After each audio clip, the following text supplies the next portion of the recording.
بسم اللہ الرحمن الرحیم۔ جرأت کا نام ہے دیوبند والے، عالی مقام ہیں دیوبند والے۔ جرأت کا نام ہے دیوبند والے، عالی مقام ہیں دیوبند۔ وحدہ لا شریک لہ والصلاۃ والسلام علی من لا نبی بعدہ، اما بعد فاعوذ باللہ من الشیطان الرجیم، بسم اللہ الرحمن الرحیم۔ ما كان محمد ابا احد من رجالکم ولکن رسول اللہ وخاتم النبیین وکان اللہ بکل شیء علیما۔ اللهم صل علی محمد وعلی آل محمد كما صليت على إبراهيم وعلى آل إبراهيم إنك حميد مجيد۔ اللهم بارك على محمد وعلى آل محمد كما باركت على إبراهيم وعلى آل إبراهيم إنك حميد مجيد۔ گزشتہ سبق میں نے عرض کیا تھا کہ اہل سنت والجماعت حنفی دیوبندی ہمارا تعارف۔ اہل سنت والجماعت حنفی دیوبندی کا مطلب کیا ہے؟ نبی کریم صلی اللہ علیہ وسلم نے تکمیل دین فرمائی، صحابہ کرام رضی اللہ عنہم اجمعین نے تمکین دین فرمائی، حضرت امام اعظم ابو حنیفہ رحمۃ اللہ علیہ نے تدوین دی، اور علماء دیوبند نے تکمیل دی۔ تو جب تکمیل دین کی باری آئے تو اہل سنت ہے، اور جب تمکین دین کی باری آئے تو جماعت ہے، اور تدوین دین کی باری آئے تو حنفی، اور تطہیر دین کی باری آئے تو دیوبند۔ تطہیر دین کا مطلب یہ ہے کہ دین میں بعض لوگوں نے کمی کی اور بعض لوگوں نے اضافہ کیا۔ کمی کریں تو افراط بنتا ہے، اضافہ کریں تو تفریق بنتی ہے، اور کمی اور اضافہ نہ کریں تو اعتدال ہوتا ہے۔ اگر کمی کریں تو الحاد ہے، اضافہ کریں تو بدعت ہے، اور کمی بھی نہ کریں اضافہ بھی نہ کریں تو صراط مستقیم ہے، جو مسلک اہل سنت والجماعت ہے۔ دین میں کمی کرنا بھی جرم ہے، اور دین میں اضافہ کرنا بھی جرم ہے۔ کمی کا نام الحاد اور اضافے کا نام بدعت۔ دین کے ثابت شدہ مسئلے کا انکار کر دینا الحاد کہلاتا ہے، اور غیر ثابت شدہ مسئلے کو دین کا حصہ بنا دینا بدعت کہلاتا ہے۔ دین کے ثابت شدہ مسئلے کا انکار کر دینا الحاد کہلاتا ہے، اور غیر ثابت شدہ مسئلے کو دین کا حصہ بنا دینا یہ بدعت کہلاتا ہے۔ ہم نہ اضافے کے قائل ہیں اور نہ ہی کمی کے قائل ہیں۔ جتنا اور جون کا دین ملا ہے، جون کا تو آگے امت کے سامنے پیش کرتے ہیں۔ کوئی کمی کرے تو رکاوٹ پیدا کرتے ہیں، اور کوئی اضافہ کرے تو رکاوٹ پیدا کرتے ہیں۔ ایک سرحد نظریاتی ہوتی ہے اور ایک سرحد جغرافیائی ہوتی ہے۔ نظریاتی سرحد کے محافظ کو فوجی کہتے ہیں، جغرافیائی سرحد کے محافظ کو فوجی کہتے ہیں، نظریاتی سرحد کے محافظ کو مناظر کہتے ہیں۔ تو جس طرح بارڈر کا فوجی نہ اپنے ملک کا بندہ دوسرے ملک میں جانے دیتا ہے، اور نہ ہی دوسرے ملک کا بندہ اپنے ملک میں آنے دیتا ہے، اسی طرح جو نظریاتی سرحدات کا محافظ ہے، نہ وہ دین میں کمی ہونے دیتا ہے اور نہ ہی دین میں اضافہ کرنے دیتا ہے، وہ بارڈر اور سرحدات کی حفاظت کرتا ہے۔ جغرافیائی سرحد کے محافظ کو فوجی کہتے ہیں، نظریاتی سرحد کے محافظ کو مناظر کہتے ہیں۔ اگر کوئی بندہ جغرافیائی سرحد کراس کرے تو فائرنگ فوجی کرتا ہے، نظریاتی سرحد کو اگر کوئی عبور کرے تو فائرنگ مناظر کرتا ہے۔ فوجی کی فائرنگ کا نام گولیاں ہے، اور مناظر کی فائرنگ کا نام دلیلیں ہیں۔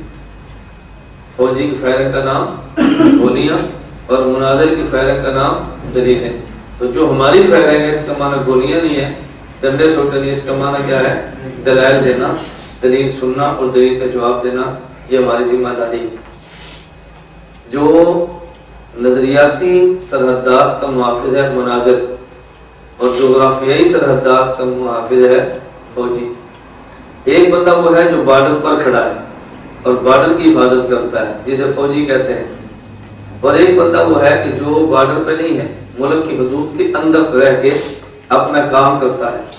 کسی نے مٹھائی کی دکان بنائی ہے، کسی نے فروٹ کی دکان بنائی ہے، کسی نے پرچون کرانے کی دکان بنائی ہے، کسی نے کپڑے کی دکان بنائی ہے. یہ جو ملک کے اندر رہ کے ملک کا نظام چلاتے ہیں ان کا مزاج اور ہوتا ہے، اور جو سرحد پہ فوجی کھڑا ہے اس کا مزاج اور ہوتا ہے. جس شخص نے دکان میں رہ کے دکان کا سودا بیچنا ہے وہ ہر گاہک کو خندہ پیشانی سے ملتا ہے، بڑا خوش ہو کے ملتا ہے، اس کے اخلاق کا انداز اور ہوتا ہے. اور جو بارڈر پہ فوجی کھڑا ہوا ہے اس کے اخلاق تھوڑے سے مختلف ہوتے ہیں.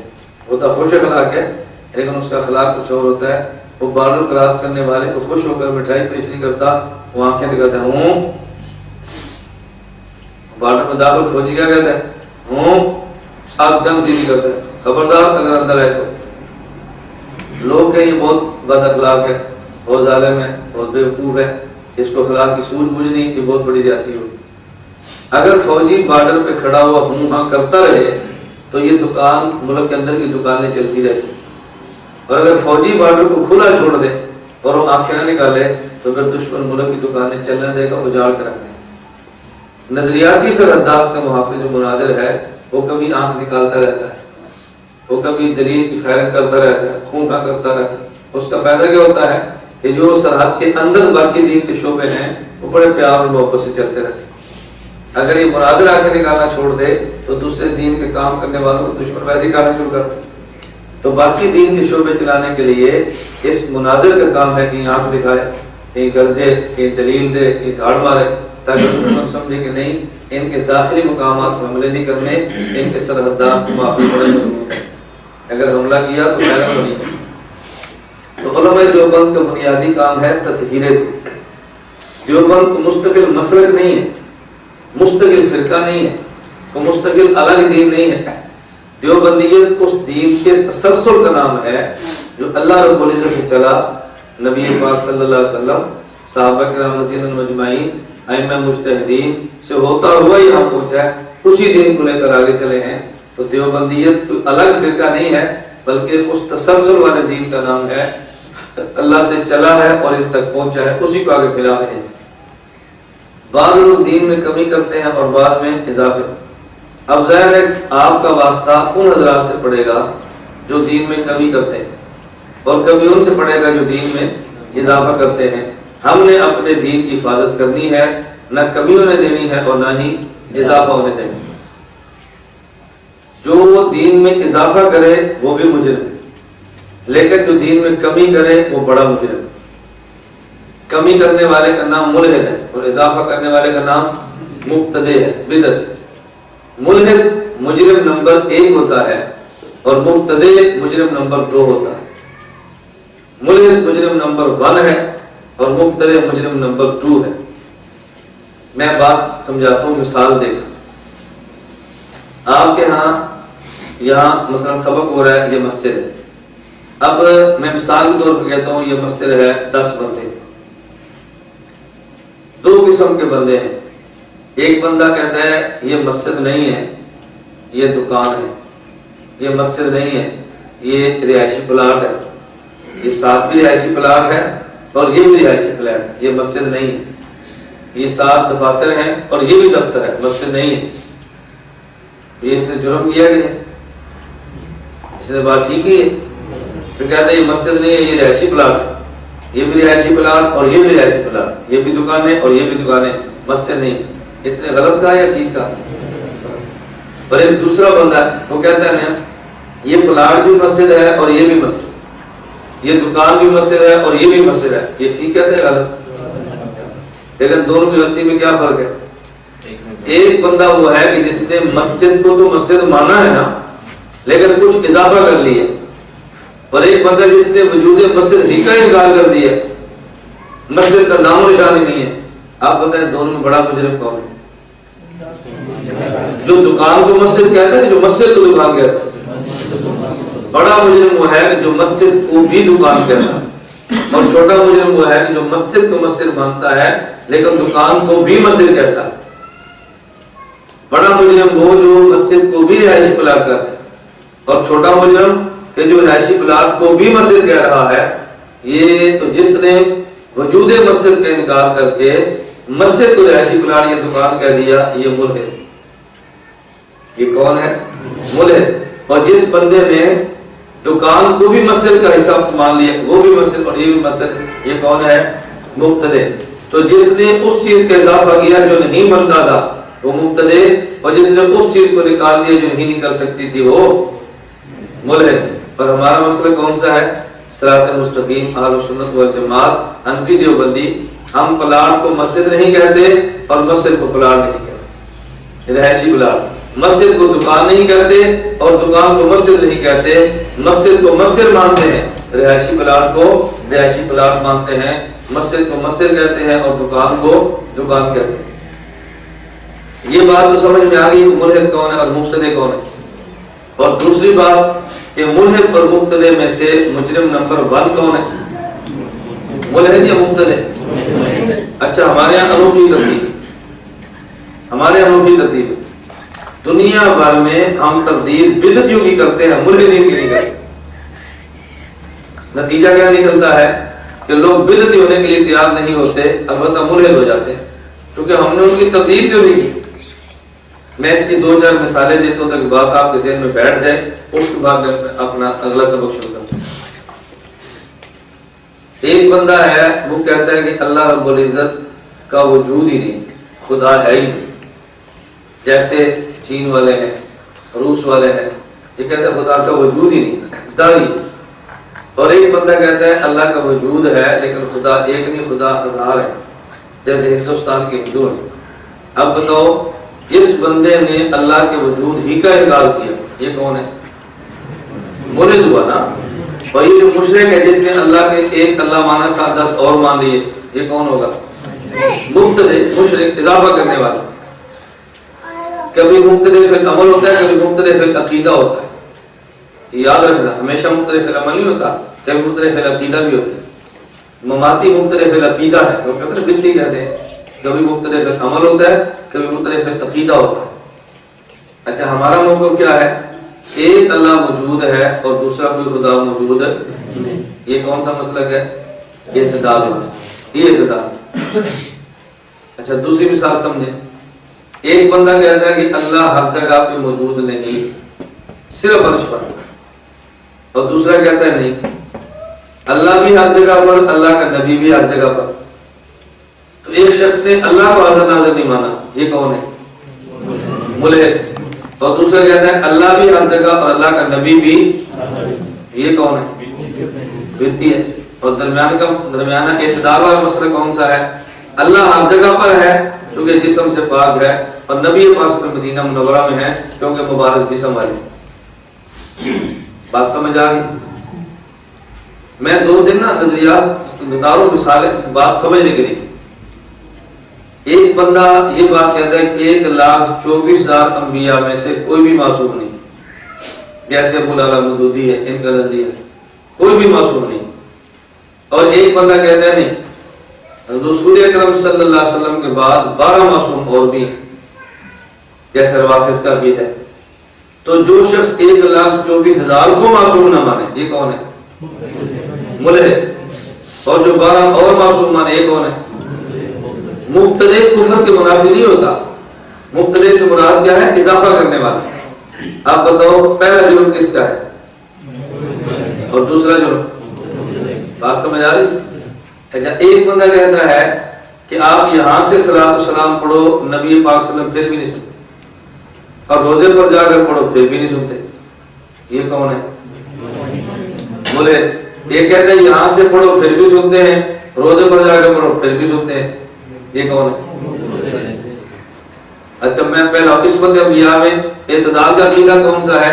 کہ نبی کی ذات معصوم ہوتی ہے اور غیر نبی معصوم نہیں ہوتے۔ ہم نے نبی کو تو معصوم مانا لیکن غیر نبی کو معصوم نہیں مانا۔ ایک نے کہا یہاں سے پڑھو تو بھی سنتے ہیں، وہاں جا کر پڑھو تو بھی سنتے ہیں، یہ کون؟ مبتدع ہے۔ ایک کہتا ہے یہاں پڑھو پھر بھی نہیں سنتے، روزے پر جا کر پڑھو پھر بھی نہیں سنتے، یہ کون؟ بتاؤ، بڑا مجرم کون ہے؟ اور اسی کتنا پیچھے لگے؟ پیچھے۔ نتیجہ کیا نکلتا ہے؟ نتیجہ اچھا، اعتدال کا مسئلہ کیا ہے؟ یہاں سے پڑھو تو ملائکہ پہنچاتے ہیں، اور رسول اکرم صلی اللہ علیہ وسلم کی قبر مبارک پہ پڑھو تو خود سنتے ہیں، یہ مسئلہ کون سا ہے؟ اعتدال۔ بات سمجھ آ رہی ہے؟ میں مثالیں دے رہا ہوں، اچھا 2-4 مسئلے ذہن میں رکھ لیں۔ ایک بندہ وہ ہے کہ جو 2 ہاتھ کا مسافہ نہیں مانتا، ایک ہاتھ سے، اور ایک بندہ کہتا ہے نہیں 2 ہاتھ کا مسافہ بھی کرو نہ، ساتھ جھک کر گھٹنوں کو بھی سلام کرو۔ تو جس نے 2 ہاتھ کا مسافہ ہی نہیں مانا یہ کون ہے؟ اور جو جھک گیا یہ کون ہے؟ مبتدع۔ ہم کیا کہتے ہیں؟ جھکنا نہیں ہے، مسافہ 2 ہاتھ سے کرنا، ہم اعتدال والے۔ یا ایک شخص کہتا ہے کہ سر پہ تم نے پگڑی باندھنی، ننگے سر پہ، اور دوسرا کہتا ہے پگڑی بھی باندھنی ہے اور باندھنی بھی سبب ہے۔ تو جو پگڑی کا انکار کرے یہ کون ہے؟ اور جو مخصوص پگڑی کے اوپر اصرار کرے یہ کون ہے؟ ہم کیا کہتے ہیں؟ پگڑی باندھنی سنت ہے، رنگ کوئی بھی ہو، کوئی پابندی نہیں کہ سبز ہو یا سفید ہو سیاہ ہو، جو میسر ہے باندھ لیں۔ ایک بندہ کہتا ہے کہ تراویح 8 پڑھنی ہے، 20 نہیں پڑھنی، ایک کہتا ہے نہیں 20 تراویح بھی پڑھنی ہے، اور جس طرح 20 تراویح ضروری ہے اس طرح 20 کے بعد دعا بھی ضروری ہے۔ تو ایک نے 12 تراویح چھوڑ دی، یہ کون ہے؟ ملحد۔ اور ایک نے 20 تراویح کے بعد دعا کو بھی ضروری ٹھہرا لیا، یہ کون ہے؟ اور ہم کیا کہتے ہیں؟ 20 رکعت تراویح با جماعت تو سنت موقدہ ہے، باقی دعا یہ سنت موقدہ نہیں ہے، دل کرے تو مانگ لے، نہ دل کرے تو مستحب نفل کا یہی معنی ہوتا ہے نا، اس پر کوئی اصرار نہیں ہوتا۔ ایک بندہ فرض نماز کے بعد دعا بھی نہیں مانگتا، اور ایک بندہ نفل کے بعد بھی اجتماعی مانگتا۔ تو جو فرض کے بعد کی دعا کا انکار کرے یہ کون؟ اور جو نفل کے بعد اجتماعی پر اصرار کرے یہ کون؟ اب مثالوں سے بات سمجھ آ گئی؟ کچھ لوگ ملحد ہیں اور کچھ لوگ، آپ بتاؤ پہلا مجرم ملحد ہے یا مبتدع؟ اور ساڑھی تقریرا ملحدین کے خلاف نہیں، مبتدی خلاف۔ نتیجہ کیا نکلا ہے کہ دیوبندیوں میں سے لوگ ملحد بنتے ہیں، مبتدع نہیں بنتے۔ نتیجہ یہ نکلتا ہے ملحد بن جاتے ہیں، کیوں؟ ملحد کے خلاف محنت نہیں ہے نا۔ جو حضور کے بعد 12 معصوم مانتا ہے ان کی تردید کرتے ہیں، اور جو 1,24,000 کو معصوم نہیں مانتا چونکہ اس کی تردید نہیں ہوتی، لہذا اس کے دار ارقم کے مدرسے میں دیوبندی پڑھتا ہے اور دیوبندی پڑھاتا ہے۔ دار ارقم آباد دیوبندیوں نے کیا ہو، دار ارقم کو بعد حالانکہ مودودیوں کا ہے، جماعت اسلامی کا ہے، بعد نظریاتی اختلاف ہے، لیکن جو ہم نے اپنی اولاد کو بتایا ہی نہیں ہے، قاری وہاں پڑھا رہا ہے، بچے وہاں لگے ہوئے۔ تو ایک کے خلاف کتنی سرگرمی ہے، اور دوسرے کو ساتھ دوسرے کے خلاف سرگرمی نہیں، حالانکہ ہم کہتے ہیں کہ وہ بھی مجرم اور یہ بھی۔ جو شخص یہاں سے پکارو تو حضور کو سننے کا قائل ہو، اس کی تردید ہو رہی ہے، اور جو روزے پر جا کر صلاۃ والسلام پڑھنے کا بھی منکر ہو، اس کی تردید نہیں ہوتی۔ اس کی میں تردید لوگ کہتے ہیں مولانا صاحب نے دیکھو دیوبندی میں تراڑے ڈال دی، یہ دیکھو ایجنسی کی آدمی ہے، دیکھو فرقہ واریت پیدا کر دی ہے، لوگ کہتے ہیں نا فرقہ واریت۔ نتیجہ کیا نکلتا ہے کہ آپ سے نکل کر کوئی بدعتی اور بریلوی نہیں بنتا، ممادی ہو جاتے ہیں، کیوں؟ ہم نے اس کی دفعہ دل میں بٹھائی نہیں ہے نا، ہم نے بتایا نہیں کتنا بڑا جرم اس نے کیا ہے، لوگ ادھر پھسل جائیں گے، ادھر جانے کے لیے تیار نہیں ہوگے۔ غیر مقلدین کے خلاف بات ہو، عموماً لوگ کہتے ہیں ہمارے تو ہدی بھائی ہیں، ہمارے ان کے اصول ایک جیسے ہیں، عقیدے ایک جیسے ہیں، بریلوی کے ساتھ ایک جیسے نہیں۔ تو چونکہ بریلویت کی تردید ہوتی ہے اس لیے ہمارا لڑکا بریلوی نہیں ہوتا، غیر مقلدوں کی تردید نہیں ہوتی، ہمارے گھر میں ڈاکہ یہ ڈال۔ تو ایک ملحد اور ایک مبتدع، بات سمجھ آ گئی ہے؟ تو جو دین میں کمی کرے وہ کون؟ ملحد، اور جو دین میں اضافہ کرے وہ کون؟ ملحد مجرم نمبر 1 ہے اور مبتدع مجرم نمبر 2 ہے۔ ہماری گفتگو آج کی ملحدین کے مقابلے میں ہے، مبتدعین کے مقابلے میں، یہ نہیں کہ ہم کرتے نہیں ہیں۔ آج کی نشست ہماری کن کے خلاف ہے؟ ملحد۔ ملحدین جو ہمارے پاکستان میں خصوصاً اور دنیا بھر میں عموماً، ان میں بہت بڑا طبقہ ملحدین کا وہ ہے جو خود کو اہل حدیث کہتے ہیں، ہم ان کو لا مذہب کہتے ہیں، ہم ان کو غیر مقلد کہتے ہیں، ہم ان کو مذہبی آوارہ لوگ کہتے ہیں، اور جو بھی ان کو نام دے ملحد کہہ رہے ہیں وہ خود کو اہل حدیث کہتے ہیں، ہم لا مذہب بھی کہتے ہیں، غیر مقلد بھی کہتے ہیں، اور ہم ان کو ملحد بھی کہتے ہیں۔ تو ہماری نشست ملحدین کے خلاف ہے، یہ سمجھو کہ ہاتھ میں کتنا بڑا فتنہ ہے۔ میری گزارش سمجھ آ گئی؟ ایک آپ نے فصل اگائی ہے، باغ آپ نے لگایا ہے، اب بتاؤ ایک کیڑا وہ ہے کہ جو آپ کے باغ کی جڑ کو لگا ہے، اور ایک وہ ہے کہ جڑ کو نہیں پتے کو لگا ہے۔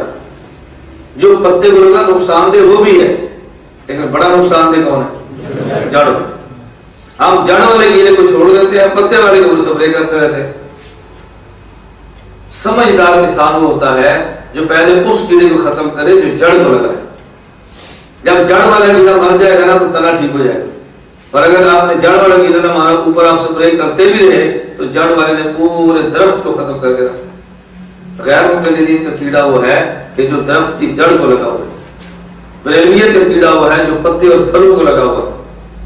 وہ پھل خراب کرتے ہیں, پتے خراب کرتے ہیں, لیکن تنا تو اپنی جگہ پہ رہتا ہے نا. آپ سپرے کریں گے نئے پھل آ جائیں گے, لیکن جو جڑیں ختم کر دے گا اس پر آپ پتوں اور درختوں کو کریں گے. اللہ ہمیں بات سمجھنے کی توفیق عطا فرمائے. غیر مقلدیت کو سمجھنے کے لیے, غیر مقلدیت سے دفاع کے لیے, اپنے نوجوانوں کو غیر مقلدیت سے بچانے کے لیے 4 باتوں کا سمجھنا ضروری ہے. کتنی باتیں؟ فتنہ غیر مقلدیت کے خلاف کام کرنے کے لیے یا فتنہ غیر مقلدیت سے امت کو بچانے کے لیے کتنی باتیں ضروری ہیں؟ 4. عنوان ذہن میں رہے گا, فتنہ غیر مقلدیت سے امت کو بچانے کے لیے 4 باتوں کو سمجھنا ضروری ہے. نمبر 1 تقلید. نمبر 1 تقلید. نمبر 2 ان احادیث کا صحیح مفہوم جو بظاہر غیر مقلدین کے مسئلہ کی تائید کرتی ہے. ان احادیث کا صحیح مفہوم جو بظاہر مسئلہ کے غیر مقلدین کی تائید کرتی ہے. نمبر 3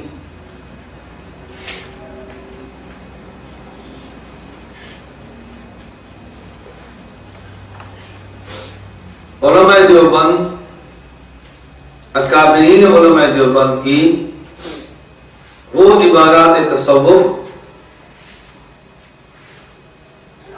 جن کو غیر مقلد عقیدہ بنا کر پیش کرتا ہے, اور علماء دیوبند کی تکفیر کا اعلان کرتا ہے, یا علماء دیوبند کے عقائد کو کفریہ اور شرکیہ کہتا ہے.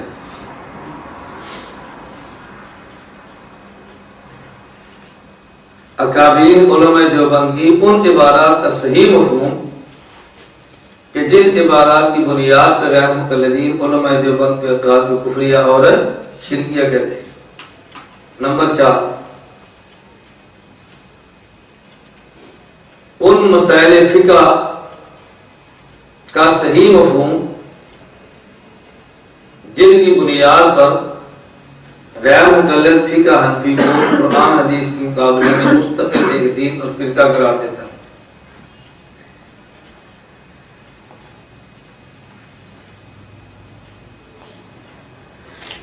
باتیں نشین ہو گئی, اب سمجھو اور یا سمجھ لو. فتنہ غیر مقلدیت سے امت کو بچانے کے لیے 4 باتیں سمجھنا ضروری ہے جو اساسی اور بنیادی ہے.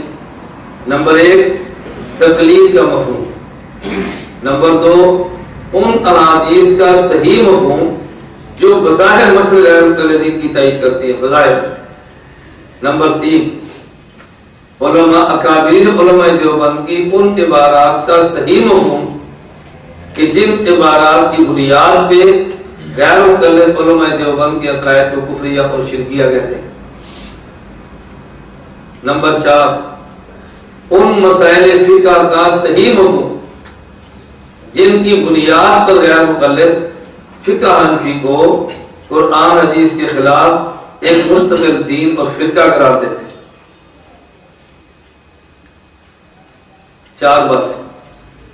میں اس کو مزید تھوڑا سا سمجھانے کے لیے یوں کہوں گا, آپ ذرا اور آسان بات سمجھیں. غیر مقلدین جو 2 کام کرتے ہیں, ایک ان کا کام ہوتا ہے بندے کو اہل حدیث بنانا, اور دوسرا کام ہوتا ہے ان کو اہل حق سے دور کرنا. نمبر 1 بندے کو اہل حدیث بنانا, اور دوسرا کام اہل حق سے دور کرنا, اہل حق کی نفرت کسی کے دل میں بٹھانا. تو یہ 2 کام کرتے ہیں. یہ 2 کام بالکل الگ طرح کے. مثلا ہمارے بہت سارے حضرات وہ ہیں کہ جو بحمدللہ اہل حدیث تو نہیں ہے, اہل سنت و جماعت اور دیوبندی ہے, لیکن اہل حدیث سے نفرت بھی نہیں کرتے. اہل حدیث میں دور بھی نہیں ہے، میل جول بھی رکھا ہوا ہے، اور بعض لوگ جو مسلک اہل سنت و جماعت حنفی دیوبندی کے ہیں ان سے نفرت بھی کرتے ہیں، بیزاری کا اظہار بھی کرتے ہیں، ان سے دور بھی ہے نا اس طرح۔ ایک ہوتا ہے اب مسلک، ایک ہوتا ہے دوسرے مسلک والوں کی نفرت، دو چیزیں الگ ہیں۔ تو غیر مقلدین دو کام کرتے ہیں، پہلا کام لڑکوں کو اہل حدیث بنانا، اور دوسرا کام دیوبند کی دل میں نفرت ڈالنا، بغض ڈالنا، ان کو علماء دیوبند سے دور کرنا، یہ دو کام کرتے ہیں۔ تو ان کے دو کام ہیں اہل حدیث بنانے کے لیے، اور ان کے دو کام ہیں علماء دیوبند کی نفرت دلانے کے لیے۔ اہل حدیث بنانے کے لیے وہ دو کام کرتے ہیں، نمبر ایک کہ ہمیں تقلید کا فائدہ نہیں، براہ راست قرآن حدیث کو سمجھو، تقلید کی کوئی ضرورت نہیں، براہ راست قرآن حدیث کو سمجھو، غیر مقلد ہو گیا۔ دوسرا کام اپنے مسائل پر احادیث کو پیش کرے گی، ہم رفع دین کرتے ہیں یہ حدیث ہے، اونچی آواز سے آمین کہتے ہیں یہ حدیث ہے، امام کے پیچھے فاتحہ پڑھتے ہیں یہ حدیث ہے، اپنے مسائل پر حدیثیں پیش کرتے ہیں۔ اور علماء دیوبند کی نفرت دل میں ڈالنے کے لیے بھی وہ دو کام کرتے ہیں، ایک علماء دیوبند کے اکابر کی بارات کو پیش کریں گے اور وہ جو بارات دکھائیں گے اور پھر لڑکوں سے کہیں گے علماء دیوبند کا عقیدہ کفری ہے، شرکی ہے، کیونکہ ان کے بزرگوں نے یہ لکھا ہے، یہ لکھا ہے، یہ لکھا ہے، یہ لکھا ہے۔ اور دوسرا کام فقہ حنفی کے مسائل پیش کریں گے کہ دیکھو یہ مسئلہ قرآن کے خلاف ہے، یہ مسئلہ حدیث کے خلاف ہے، مستقل طالب علماء کی اس پر کتاب ہے، کیا فقہ حنفی قرآن حدیث کا نچوڑ ہے؟ اس کا جواب بالکل آخری مراحل میں بحمد اللہ تعالی جس کا ہم نے جواب یہ دیا ہے، کیا مذہب اہل حدیث قرآن حدیث کا نچوڑ ہے؟ بجواب کیا فقہ حنفی قرآن حدیث کا نچوڑ ہے؟ اسی طرح جو طرز اختیار کی نا منو ہم نے کی زبان میں ہم نے اس کا جواب دے دیا، انشاءاللہ اللہ پاک منظور ہوا تو بہت جلد و منظر یہاں پر آ جائے۔ بات میں سمجھ گئی؟ تو ایک بات کیا ہوئی کہ اہل حدیث کیسے بناتے ہیں، اور دوسری بات ہمارے دیوبند سے نفرت کیسے دلاتے ہیں۔ اہل حدیث بنانے کے لیے وہ دو کام کرتے ہیں، نمبر ایک تقلید، سمجھاتے ہیں تقلید نہ کرو کیونکہ تقلید کے اندر یہ نقصان ہے۔ نمبر دو وہ احادیث پیش کریں گے جو ان کے مسئلے کی تائید کریں گی فضائل، اور نفرت دلانے کے لیے دو کام کریں گے، ہمارے اکابر کی بارات پیش کریں گے کہ اس کی کفریہ شرکیہ ہے، اور نمبر دو فقہ حنفی کے مسائل پیش کریں گے اور پھر کہیں گے یہ مسئلہ قرآن اور حدیث کے خلاف ہے۔ میں آپ احباب کو مشورہ دیتا ہوں اور آپ احباب کی وساطت سے ان تمام حضرات کو مشورہ دیتا ہوں جو ہمارا بیان اب سنتے ہیں یا بعد میں ہمارے پروگرام کو سنے اور دیکھیں۔ آپ اپنے پاس دو قسم کا لٹریچر رکھیں، ایک لٹریچر وہ ہے کہ جس سے اپنا مسلک سمجھ آئے، اور ایک لٹریچر وہ ہے کہ جس سے ان کا مسلک سمجھ آئے یہ کون ہے۔ دو باتیں ہوگی، ایک یہ اپنے مسلک کے دلائل کیا ہیں، اور نمبر دو ہمارے پاس وہ لٹریچر جس کی پتہ چلے غیر مقلدین کی فتنے کی حقیقت کیا ہے۔ اور بحمد اللہ تعالی ہم نے مرکز اہل سنت والجماعت میں دونوں قسم کے لٹریچر کا اہتمام شروع کر دیا، دونوں قسم کا لٹریچر ہمارے یہاں سے چھپنا شروع ہو گیا۔ آپ نے دیکھا ہے ہمارے یہاں جو پوسٹوں کا سلسلہ چلا ہے، پوسٹوں کا سلسلہ یہ اپنے مسئلے کے لیے آمین آہستہ کہنے کے دلائل، ہاتھ ناف کے نیچے باندھنے کے دلائل، رفع یدین نہ کرنے کے دلائل، امام کے پیچھے قرات نہ کرنے کے دلائل، تقلید کے دلائل، عقیدہ حیات النبی صلی اللہ علیہ وسلم کے دلائل، تین طلاق کے تین ہونے کے دلائل، مرد عورت کی نماز میں فرق کے دلائل، مسنون نماز جنازہ کے دلائل، موضع پر مسح کرنا اور جراب پر مسح نہ کرنے کے دلائل، تکبیرات عیدین کے دلائل، اس طرح پوسٹر لگے ہوئے ہیں۔ یہ سارے پوسٹر کس لیے؟ اپنا مسلک سمجھو، کیا سمجھے؟ اپنا۔ جب یہ آپ نے کل دیکھا وہ پوسٹر تقسیم ہوا تھا مسائل و فضائل قربانی، یہ کس لیے ہے؟ اپنا مسلک سمجھو۔ ایک ہم نے یہ سلسلہ شروع کیا ہے، انشاءاللہ بھی رائٹ کی اجتماع پر کتاب آ رہی ہے نماز اہل سنت والجماعت۔ ہم نے گزشتہ درس سے بالکل ہٹ کے کتاب تیار کی ہے، اس میں اللہ اکبر کہیں اور سلام پھیریں، اللہ اکبر سلام تک جتنے ہمارے اعمال نماز ہیں ان کے اوپر دلائل دے دیے احادیث کی روشنی، اس میں فرض واجب سنت مکروہات اس سے بحث نہیں کی، مثبت انداز میں اپنے دلائل پیش کر دیے ہیں تاکہ ہر بندے کے علم میں ہو کہ ہمارے اس مسئلے پر کیا دلیل موجود ہے۔ زور کی 12 رکھتے ہیں، ان 12 پر کون سی حدیث، اثر کی 8 ہے، ان پر کون سی حدیث ہے؟ 4 سنت غیر مقدہ اور 4 فرض ہے۔ اگر مغرب کے 3 فرض 2 سنت اور 2 نفل، اس پہ کیا دلیل ہے؟ ہم عشاء کی نماز پڑھتے ہیں 4 فرض 2 سنت اور 2 نفل، اس پہ کیا دلیل ہے؟ پھر 3 وتر اور 2 نفل، اس پہ کیا دلیل؟ یہ جو مسئلے پہ دلیل، اس کا نام رکھا ہے نماز اہل سنت والجماعت۔ ہماری خواہش اللہ نے اسباب عطا فرمائے، ہم اس کا ترجمہ انگلش میں بھی کریں گے، پشتو میں کریں گے، فارسی میں کریں گے اور ڈچ میں اور دیگر جو بیرون کی زبانیں ہیں۔ ہماری نیت ہے کہ ہم ہر زبان میں کوشش کریں اس کا ترجمہ کر کے دنیا کے ہر سنی کے گھر تک اس کتاب کو پہنچے اور پہنچے گی انشاءاللہ۔ اللہ پاک کو اللہ قادر ہے۔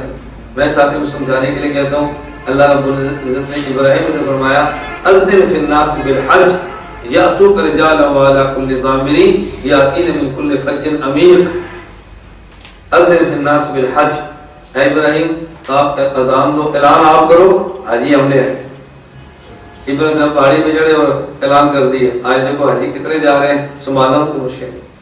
آواز آپ لگائیں، پہنچانا آپ نہیں ہے نا، جو آپ کے پاس میں آپ اسباب اختیار کر دیں، باقی اللہ رب العزت نے اگر آپ کی آواز کے اچھے پکے گھر تک پہنچانی ہے، اللہ اس کے اسباب ہی عطا فرما دے۔ تو ایک لٹریچر کون سا ہے؟ اپنا مسلک پڑھنے کے لیے ہمارا ارادہ، میں نے آپ حضرات خدمت میں عرض کیا تھا، بس یہ پوسٹر ہے، انشاءاللہ قریب کی پوسٹوں بھی ایک مستقل کتاب آ جائے، ہر بندے کے ہاتھ میں کتاب موجود ہوگی انشاءاللہ۔ ہماری خواہش ہے ہم ایک ایک مسئلے پہ 12 14 16 صفحے کا ایک ایک، جیسے بھی مسائل قربانی پر چھپا ہے، اس طرح کا ہم ایک چھوٹا سا کتاب چلیں گے جس کی قیمت 5 سے لے کر 10 روپے تک ہوگی، ہر بندے کے ہاتھ میں پہنچے۔ ایک لٹریچر ہے اپنا مسئلہ پڑھنے کے، اور ایک لٹریچر ہے یہ دیکھنے کے لیے کہ فلاں مذہب کی حقیقت کیا ہے۔ غیر مقلدین کو پڑھنا ہو تو کتاب آ گئی، فرقہ اہل حدیث پاک و ہند کا تحقیق کی جائے۔ بریلویت کو پڑھنا ہو تو کتاب چھپ گئی ہے، شہر پہنچ گئی ہے، آج ہی انشاءاللہ مرکز پہنچ جائے گی، فرقہ بریلویت پاک و ہند کا تحقیق کی جائے۔ جماعت المسلمین پہ کام بالکل آخری مراحل میں ہے، کمپوزنگ ہو گئی ہے، اس کی پروف ہونی باقی ہے، اس کو چیک کرنا ہے، پھر کتاب آئے گی، فرقہ جماعت المسلمین پاک و ہند کا تحقیق کی جائے۔ تو اس کے بعد کام شروع ہو گیا ہے، فرقہ مماتیت پاک و ہند کا تحقیق کی جائے۔ پھر آئے گا رافضیت کا، مرزائیت کا، یہ جتنے فطرے ہیں نا، ہماری خواہش ہے ان فطروں میں آپ ایک کتاب لکھ دیں، یہ سمجھنے کے لیے کہ ان کا مذہب کیا ہے، ان کی حقیقت کیا ہے، تاکہ بندے ان کے قریب تو نہ جائے نا۔ اگر وہ سوال کرتے ہیں عبارات پیش کر کے، ان کی بارہ لے کر آپ ان کے اوپر سوال کریں، دفاع چھوڑیں، اقدام کے اوپر ہیں۔ جنگ کا سب سے بہترین اصول یہ ہوتا ہے کہ اقدام شروع کر دیں، اور جو قوم اقدام نہ کرے وہ قوم دفاع کرے گی، دفاع کرتی ہی ہوا جب قوم اقدام کرنا چاہے۔ تو آپ اقدام کریں، انشاءاللہ اللہ فضل فرمائے گا، یہ فطرہ مٹ جائے گا انشاءاللہ۔ حضرت عیسیٰ علیہ السلام آئیں گے، پھر تو مٹ رہی ہے نا، ذماتی ہے کہ مٹ رہے ہیں، ان کے آنے سے پہلے مٹانے کی ہم کوشش کریں گے، لیکن دلائل کے ساتھ، لڑائی کے ساتھ۔ میں نا اکثر و بیانات کے آخر میں ساتھ میں تقاضا رکھتا ہوں بھی آپ رائے میں جانے کے ارادہ فرمائیں علماء سے 1 سال کے لیے، اس سے شیطان کی کمر ٹوٹ جائے، اور آپ 1 سال کا سرودے کا ارادہ فرمائیں، خناس کی کمر ٹوٹ جائے۔ ہم نے شیطان کی کمر بھی توڑنی ہے اور خناس کی کمر بھی توڑنی ہے انشاءاللہ۔ پھر میں بعد میں وضاحت کرتا ہوں، بھئی کمر آپ نے دلیل سے توڑنی ہے، ڈنڈے سے نہیں توڑنی۔ میں بیان کر دیا ہوں، کسی کسی غیر پر کان توڑی ہو، پولیس پرچہ کٹے کوئی جرمانہ کو مرزا واقع ہے۔ میں نہیں کہہ کے جا رہا، ڈنڈے سے نہیں توڑنی، کس سے توڑنی ہے؟ دلیل سے۔ دلیل سے توڑیں، یہ زیادہ آسان ہے، ڈنڈے سے توڑ لیں گے پھر دوبارہ اسے ڈنڈا سے مارا نہیں جائے گا۔ تو بہتر ہے کہ آرام سکون کے ساتھ چلیں، تشدد کے بغیر خالص علمی انداز میں کام کریں۔ علم کی تو دنیا میں قدر ہوتی ہے، آپ کا مذہب مخالف ہے، علم دلائل وہ سنے گا، نہ قبول کرے کہ دلائل سنے گا تو صحیح نا۔ اپنا علمی موقف آپ دنیا کی کسی عدالت میں پیش کرنا چاہیں، کوئی عدالت آپ کے اوپر بیان نہیں کرے گا۔ جس کے اندر اظہار رائے کا ہر کسی کو حق حاصل ہے انشاءاللہ، ثم انشاءاللہ۔ آپ کی دعاؤں کی برکت ترتیب چل رہی ہے نا، آپ بہت جلد دیکھیں گے اس کے ثمرات کو دنیا میں کہاں کہاں تک ہیں۔ تو اس کی وجہ اکابر کے ساتھ منسلک رہنا اور بغیر تشدد کے کام کو جاری رکھنا، یہ 2 چیزیں ہوں، باقی اخلاص حکمت ہو تو ہے ہی نہیں۔ دلائل کے ساتھ بات کریں، اکابر کے نقش قدم پہ چلیں، تشدد کے بغیر تحریک کو چلائیں، انشاءاللہ پوری دنیا کو آپ کی تحریک لپیٹ میں لے لیں۔ اور دیکھیں اللہ پاک الہات اور بدعات سے اس امت کو پھر محفوظ فرمائے، اللہ ہم سب کی حفاظت فرمائے۔ تو بنیادی طور پر کتنی باتیں ہوگی؟ 4۔ نمبر 1 تقلید، نمبر 2 وہ احادیث جو بظاہر ان کے مسئلے کی تائید کرتی ہیں، یا یوں سمجھے وہ احادیث جن کو غیر مقلد اور دلیل کے پیش کرتے ہیں، ان کا مطلب کیا ہے۔ نمبر 3 عبارات اکابر علماء دیوبند، وہ عبارات کہ جس کی بنیاد پہ غیر مقلد کہتا ہے علماء دیوبند کے عقائد کفریہ شرکیہ ہے، اور فقہ حنفی کے وہ مسائل جن کی بنیاد پر غلط فتوے لگاتے ہیں کہ فقہ حنفی قرآن حدیث کے خلاف ہے، مستقل فرقہ ہے، مستقل دین ہے، اسے امت کو بچانا چاہیے۔ نمبر 1 تقلید، نمبر 1 تقلید۔ میں تو یہ اختصار سے بات خدمت پیش کر رہا ہوں، مفصل چاہیے ہمارے 12 روزہ دورہ تحقیق المسائل کی سیڑھیاں موجود ہیں، جب آپ جائیں تو آپ ساتھ رہتے جائیں، اس میں تقلید کے اوپر میرا 12 گھنٹے کا بڑا مفصل بیان ہے، 12 گھنٹے کا، تھوڑا وقت تو نہیں ہوتا اور سبق کا بیان ہے 12 گھنٹے کہ آپ اس کو تفصیلاً سنیں، آپ 12 دن آپ اس میں لگ جائیں گے، ایک کورس آپ گھر جا کر شروع کر دیں، کچھ کورس یاد رکھیں نا، باقی آدمی روزانہ تھوڑا تھوڑا۔ اصل طریقہ یہ ہوتا ہے ہمارے جو مسائل پر دلائل پر سیریز موجود ہیں ان کو گھر میں رکھیں، اس کو سنتے رہے اور لکھتے رہے، سنتے رہے اور لکھتے رہے، وہاں لکھتے رہے، انشاءاللہ آپ کی علمی تیاری ہو جائے گی۔ پھر یہاں نہ بھی آ سکیں گے تو گھر بیٹھے بیٹھے آپ تیاری کر لیں۔ آپ دعا فرمائیں، ہمارا مستقل عزم ہے لاہور میں اناب میڈیا سروس کا اسٹوڈیو زیر تعمیر، اللہ کے فضل سے اس کی 3 منزلیں مکمل ہو گئی، تیسری منزل میں پلستر ہو گیا، اب اس میں رنگ ہونا ہے، پھر کارپیٹ بچھنے ہیں، ساؤنڈ پروف ایک کمرے کی دیوار بن گئی۔ ساؤنڈ پروف کا مطلب سمجھ کہ اندر آواز باہر نہیں جاتی، باہر کی آواز اندر نہیں آتی، ساؤنڈ پروف کمرہ ہے، واٹر پروف ہوتا ہے، ساؤنڈ پروف کمرہ بن گیا۔ اب تیسرا ہم اس کو بنا رہے ہیں، تیسرے کے اوپر سادہ پھٹ کے ہم نے پھر دیوار کھڑی کر دی ہے، دھوپ اور سردیوں کی دھوپ لینے کے لیے اور گرمیوں میں رات کے اوپر سونے کے لیے۔ اگر ہمارا اس میں تقریباً 26-27 لاکھ روپے لگنے، آپ دعا فرمائیں، ہمیں اللہ کی ذات سے امید ہے کہ ہم شعبان تک اپنا ہدف پورا کریں۔ ہماری خیر سے یہ پورا ہدف پورا کر کے پھر بیٹھ کے مسائل کی ریکارڈنگ شروع کریں، صحیح بخاری شروع سے آخر تک پوری ریکارڈ، مسلم پوری ریکارڈ، ترمذی پوری ریکارڈ، ابو داؤد پوری ریکارڈ، ابن ماجہ مکمل ریکارڈ، نسائی مکمل ریکارڈ، الحمد سے لے کر برناس تک تفسیر پوری ریکارڈ، بیٹھ کے ریکارڈنگ کا سلسلہ شروع کرائیں۔ اگر کل اللہ نے اسباب دیے ہمارا چینل بن گیا، یہ ڈیٹا جمع ہوگا جو پوری دنیا دیکھ رہی ہے۔ اگر چینل نہیں بنتا تو ویڈیو روزانہ ایک کا اپلوڈ ہوتی ہے، اتنا بڑا یہ مواد ویڈیو کے اوپر آ جائے گا کہ دنیا بھر کے لوگ گھر بیٹھے سے استفادہ کریں گے۔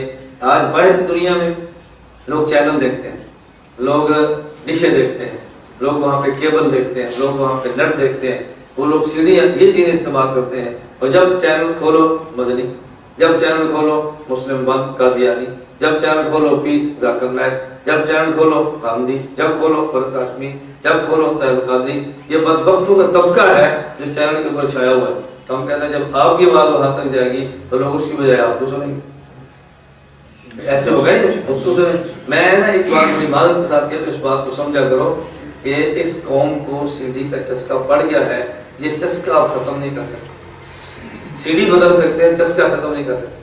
ہمارے پاکستان اور دنیا بھر کی لڑکیوں کو گھر سے نکلنے کا چسکا پڑ گیا ہے۔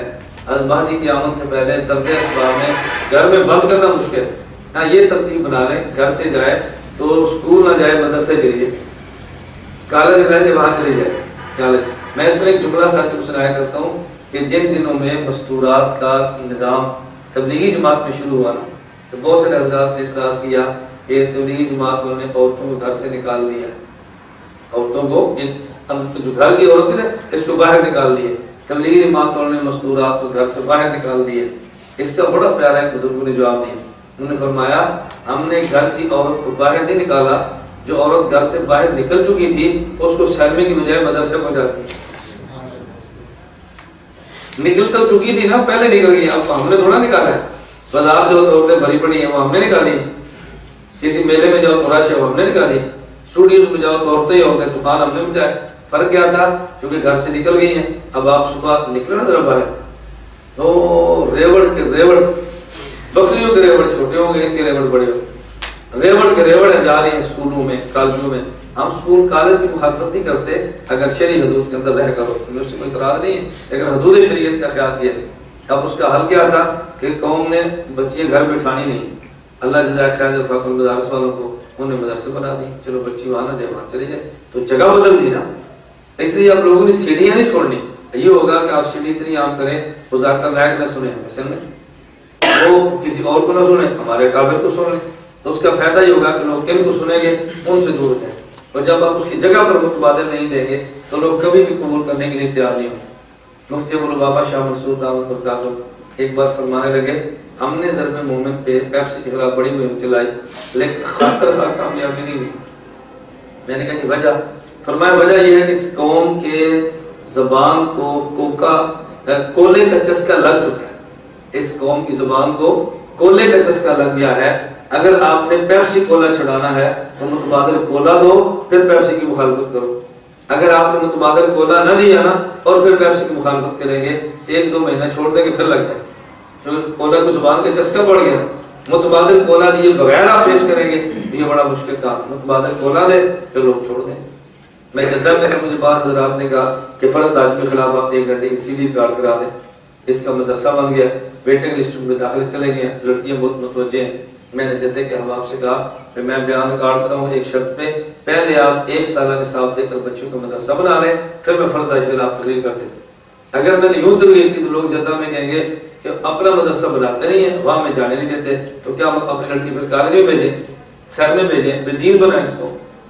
وہ دین پڑھاتی ہے تم جانے نہیں دیتے اور خود تم دین پڑھاتے نہیں ہو، ہم بچی کہاں بھیجیں؟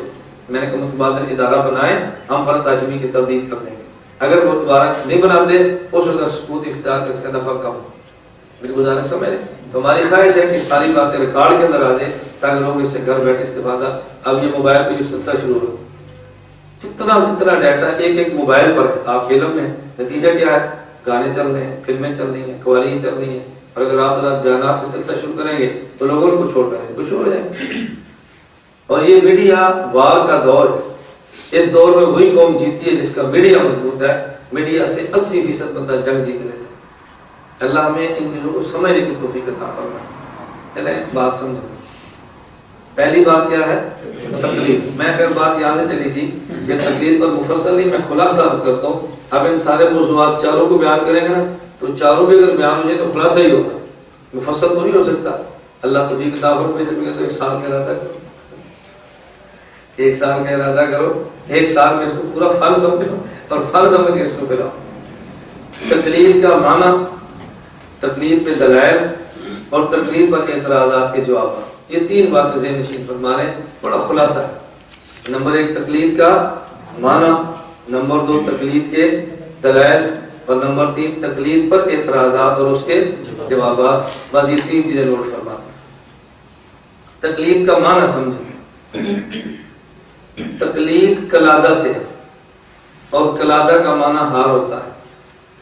کلادہ کا معنی، تقلید کلادہ سے ہے، کلادہ کا معنی ہار، تو تقلید کا معنی ہوگا ہار ڈالنا، گلے میں ہار ڈالنا۔ تو گلے میں ہار ڈالنا برا کام ہے، اچھا کام ہے؟ غیر غلط کیوں نہیں جانتا؟ اس فقیر کو تقلید کا معنی نہیں آتا۔ معنی آئے گا تو تقلید قبول کرے گا نا۔ نہ معنی مولوی صاحب سمجھا ہے، نہ معنی اس کی عوام سمجھی ہے۔ مولوی اس کے خلاف تقریریں کر رہا ہے، عوام اس کو پیسے دے رہی ہے، عوام کے حلوے سے اپنا گلا اس نے فٹ کیا ہوا ہے، نہ خود سمجھا نہ عوام سمجھے۔ تو سمجھے گا تو قبول کرے گا، جب سمجھے گا نہیں قبول کیسے کرے گا؟ تو تقلید کس سے مشتق ہے؟ کلادہ سے۔ کلادہ کا معنی ہاتھ، تو تقلید کا معنی کیا ہوگا؟ اپنے گلے میں ہاتھ ڈال۔ کلادہ کا معنی ہار، یہ صحیح بخاری میں، اور صحیح بخاری میں ایک نہیں 4 روایتیں اس بات پر کہ کلادہ کا معنی ہار ہوتا ہے۔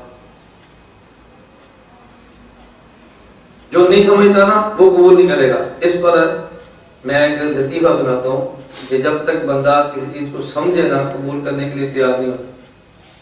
گاؤں میں خاتون تھی، بوڑھی اماں نے اپنے بچے کو بھیجا کہ جاؤ آفت جی کو بلا کر لاؤ، سورہ یاسین پڑھا لیں۔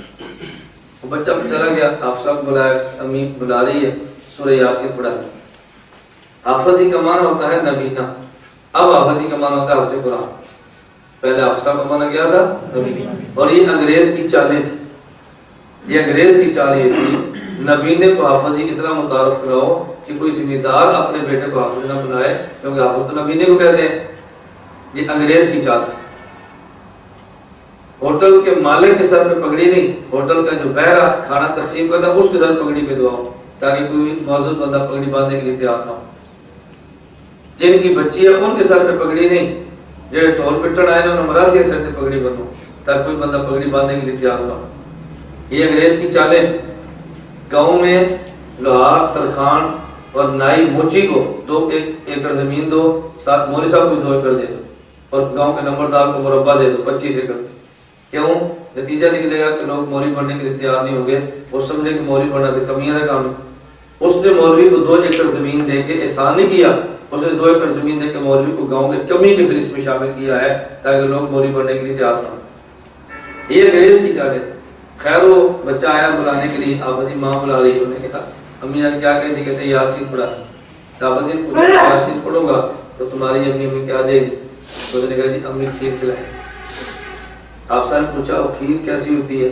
اس نے کہا جی سفید۔ پھر آپ صاحب نے پوچھا سفید کسے کہتے ہیں؟ انہوں نے کہا جیسے بگلا۔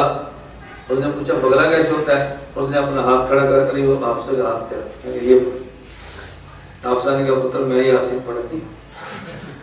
انہوں نے کہا کیوں؟ انہوں نے کہا یاسین پڑھا کر تو ایک کھانا بنا تو یہ میرے گلے نہیں لگتا، میں نہیں ہوں یاسین پڑھا۔ آپ صاحب نے یاسین پڑھنے سے انکار کیوں کیا؟ کہ وہ کھیر کا معنی نہیں سمجھتے۔ اگر کھیر کا معنی سمجھتے آپ صاحب دن میں 10 بار یاسین پڑھتے، وہ معنی نہیں سمجھے تو کھیر پڑھنے کے لیے تیار نہیں ہوئے۔ غیر مقلد اگر تقلید کا معنی سمجھ لیتے نا تو ہم ایک ہی تقلید کرتے ہیں، شاید یہ چاروں بھی کرتے ہیں، لیکن چونکہ معنی نہیں سمجھے اس لیے ایک بھی تقلید کرنے کے لیے تیار نہیں۔ غیر مقلد کہتے ہیں تقلید قلادہ سے ہے، قلادہ کا معنی پٹا ہوتا ہے۔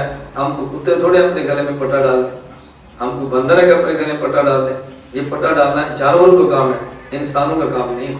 ہم نے کہا تقلید قلادہ سے ہے، قلادہ کا معنی ہار بھی ہوتا ہے، قلادہ کا معنی پٹا بھی ہوتا ہے۔ فرق کتنا ہے؟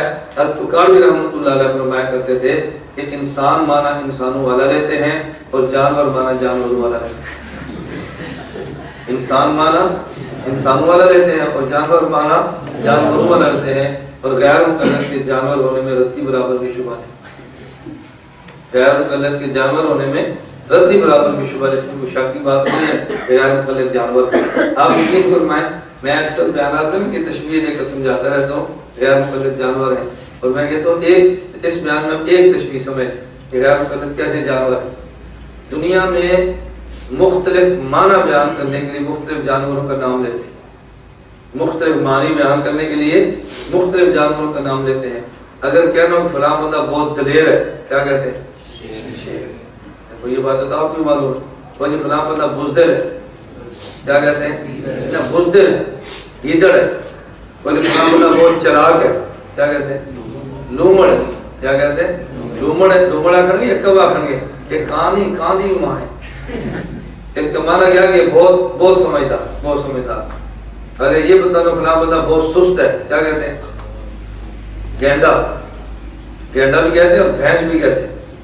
ہمارے پنجابی کہنا فلاں بندہ سست ہے، ارے تو اینج بیٹھے ہیں جی مجھ راج کے چھپڑ جی بیٹھی ہوئی۔ اس کا معنی کہ بہت سست ہے، اسے سست کو کہنا ہو اس کو بھینس بتا دیں یا گینڈا بتا دیں، ایسے ہی ہے۔ اور اگر یہ بتانا ہو کہ یہ بہت تیز رفتار ہے، کیا کہتے ہیں؟ چیتا۔ کیا کہتے ہیں؟ چیتا۔ اور کو بندہ چلنے میں سست رفتار، کیا کہتے ہیں؟ کچھوا۔ تو بہت سارے معنی بیان کرنے کے لیے جانوروں کا نام لیتے ہیں، اور جو بندہ بہانے بنائے اسے کیا کہتے ہیں؟ شتر مرغ۔ بہانے ساتھ کیا کہتے ہیں؟ شتر مرغ۔ شتر مرغ بہانا بناتا ہے نا۔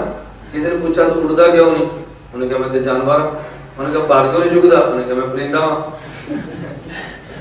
تو جو بہانے باز اسے کیا کہتے ہیں؟ کون ہے؟ ہاں، شتر مرغ۔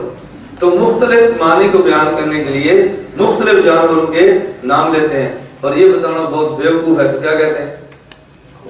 گدھا۔ اور کھوتیا، میری گل نہیں سمجھتا کہتے ہیں۔ تو کسی کو یہ بتانا ہو کہ بیوقوف ہے تو کیا کہتے ہیں؟ گدھا۔ تو غیر مقلد بیوقوف۔ غیر مقلد کون ہے؟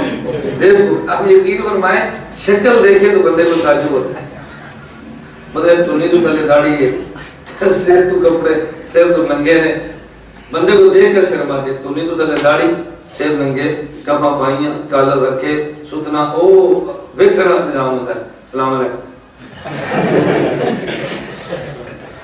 یعنی بات کریں گے بات سے آپ کو پتہ چلے گا، اور اس انداز میں چلتے ہیں بیوقوف بندہ اپنی دنیا میں ایسے مست ہوتا ہے، وہ سمجھتا ہے جیسے میں ہوں کوئی بھی نہیں، اور اسی طرح غیر مقلد چلتے ہیں۔ تو اگر یہ بتانا فلاں بیوقوف ہے تو کیا کہتے ہیں؟ کون ہے؟ گدھے کے اوصاف میں سے ایک وصف یہ ہے، گدھے کی عادت یہ ہے، آپ گدھے کی کمر پہ 4 من گندم لاد دو، گدھا اٹھا لے، اور گدھے کے سر پہ ایک چھٹان کا کپڑا رکھو، گدھا لینے کے لیے تیار نہیں۔ میں غلط کیا؟ گدھے کی کمر پہ 4 من گندم لاد دو تو گدھا اٹھا لے گا، اور گدھے کے سر پہ آپ ایک دو چٹان کا کپڑا رکھو نا تو سر مار کے سڑ دے گا، وہ گدھا کپڑے کو اٹھانے کے لیے تیار نہیں ہے۔ غیر مقلد کو آپ دیکھ لیں، نیچے بنیان ہوگی، اوپر گرم قمیص ہوگی، اوپر پہ سویٹر ہوگا، اوپر جہاد کے نام پہ دھوکہ دینے کے لیے جو کلاشن والا کوچ ہوگا، اتنے پھر کمانڈو کوٹ پایا ہوئے گا، اتنے پھر گلافی چکی ہوئے گی، اور سر پہ جاڑی کی ٹوپی رکھو گا۔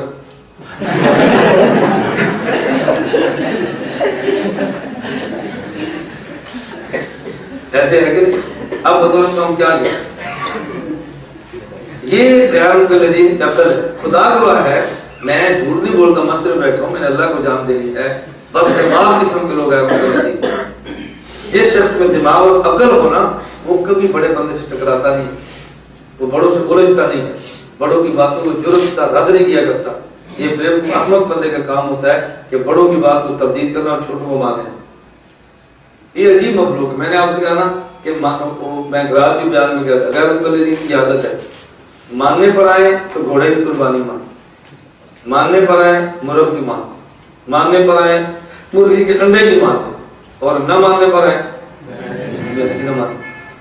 ہمارے یہاں پنجابی زبان میں کہتے ہیں کہ گاؤں میں نا ٹپے تو نہر ٹپ جائے، کھلو جائے تو کھاڑ کرو گے، بیل کراس کرے تو نہر کراس کر دے، دریا کراس کر دے، اور نہ کراس کرے تھے وہ کھاڑ سے کھلوتے، کھاڑ پڑ گئے، تم اس کو چڑیاں دے انہیں نہیں جانا، انہوں ٹورو کو ٹگے نہیں ٹوٹنا۔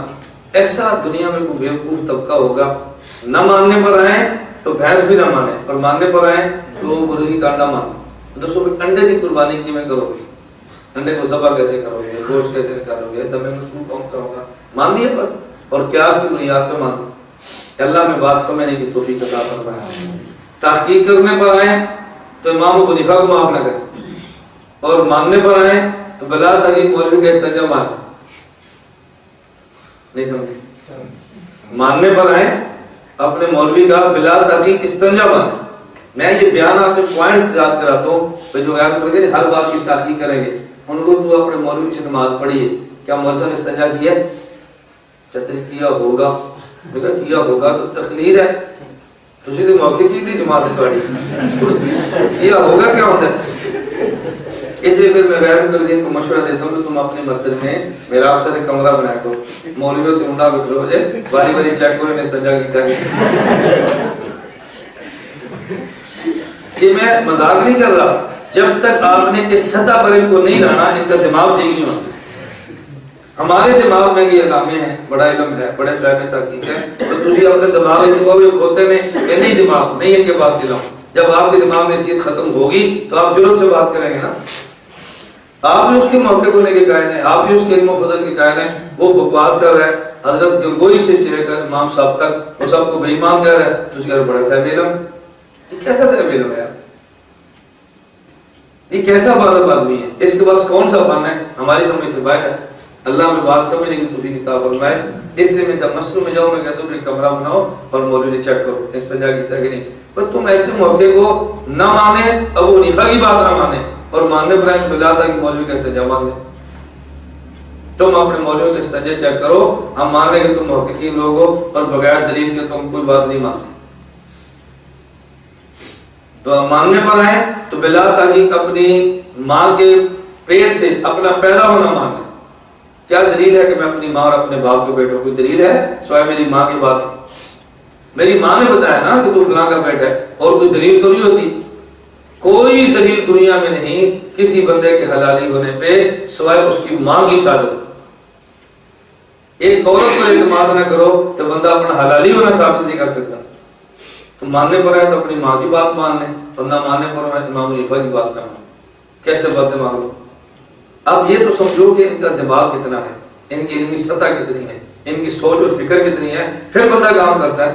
جب ہمارے دماغ میں کوئی نصاب حیثیت ہے تو پھر ظاہر ہے ایک ہوتا ہے مہمان کے آنے پہ ویسے مہمان اکرام کرنا، وہ تو ظاہر ہے بے ایمان کافر بھی آئے مہمان ہے، نبی پاک صلی اللہ علیہ وسلم کافر آیا، حضور نے اپنی چادر پیشانی اوپر بٹھا دیا، کیوں؟ وہ یہ مہمان ہے۔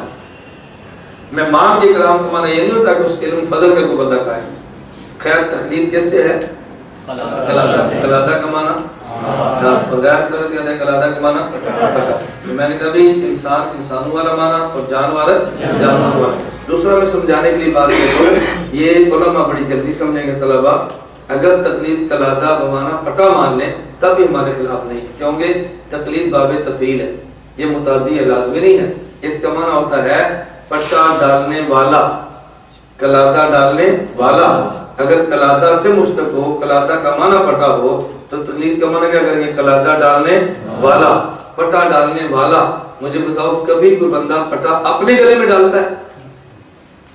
پٹا جب بھی ڈالے گا تو دوسرے گلے میں ڈالے گا نا۔ تو میں نے کہا ہم ہیں مقلد پٹا ڈلوانے والے، ہم پٹا ڈالنے والے، تو تم وہ پٹا ڈلوانے والے۔ تو جس کے گلے میں پٹا ڈالا جائے اس کی مرضی، خود کو بندر سمجھے، خدا سمجھے، جو سمجھے، تو ہم تو پٹا ڈالنے والے ہیں نا۔ پٹا ڈالنے والا انسان ہوتا ہے، پٹا ڈلوانے والا جانور ہوتا ہے۔ یہ بات تو وہ بھی کہہ رہے تھے نا، ان کی زبان میں بات سمجھاؤ نا تاکہ ان کو عقل ہے۔ اور تقلید کا یہ تو لوگ بھی مانا، تقلید کا شرعی مانا میں بڑی آسان سی بات کہتا ہوں، اجتہادی مسئلے میں، امور اجتہادیہ میں مجتہد کی بات کو بلا مطالبہ دلیل مان لیں۔ تقلید کا معنی کیا ہے؟ امور اجتہادیہ میں، مسائل اجتہادیہ میں مجتہد کی بات کو بلا مطالبہ دلیل مان لینا، اس کا نام تقلید۔ مسائل اجتہادیہ میں مجتہد کی بات کو بلا مطالبہ دلیل مان لینا، اس کا نام تقلید۔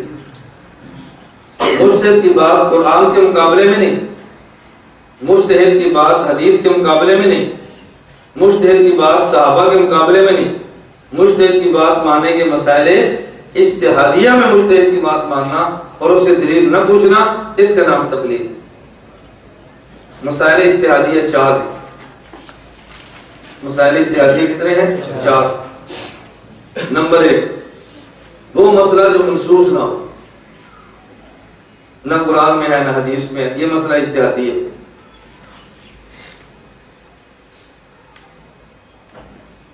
نہ مسئلہ قرآن میں نہ مسئلہ حدیث میں، اس کا نام کیا ہے؟ اجتہادی مسئلہ۔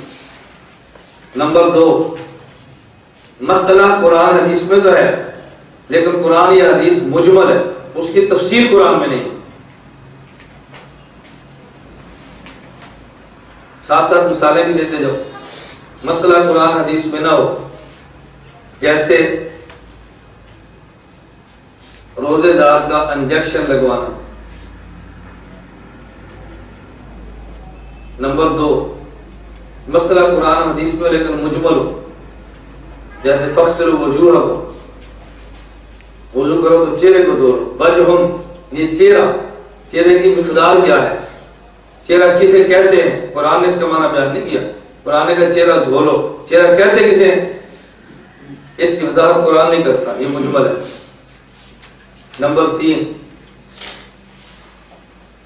مسئلہ قرآن یا حدیث میں ہو لیکن وہ محتملۃ المعانی، وہ جو آیت یا حدیث ہے اس کے اندر کئی معنی کا احتمال ہو، یہ بھی ہو سکتا ہے، یہ بھی ہو سکتا ہے، یہ بھی ہو سکتا ہے۔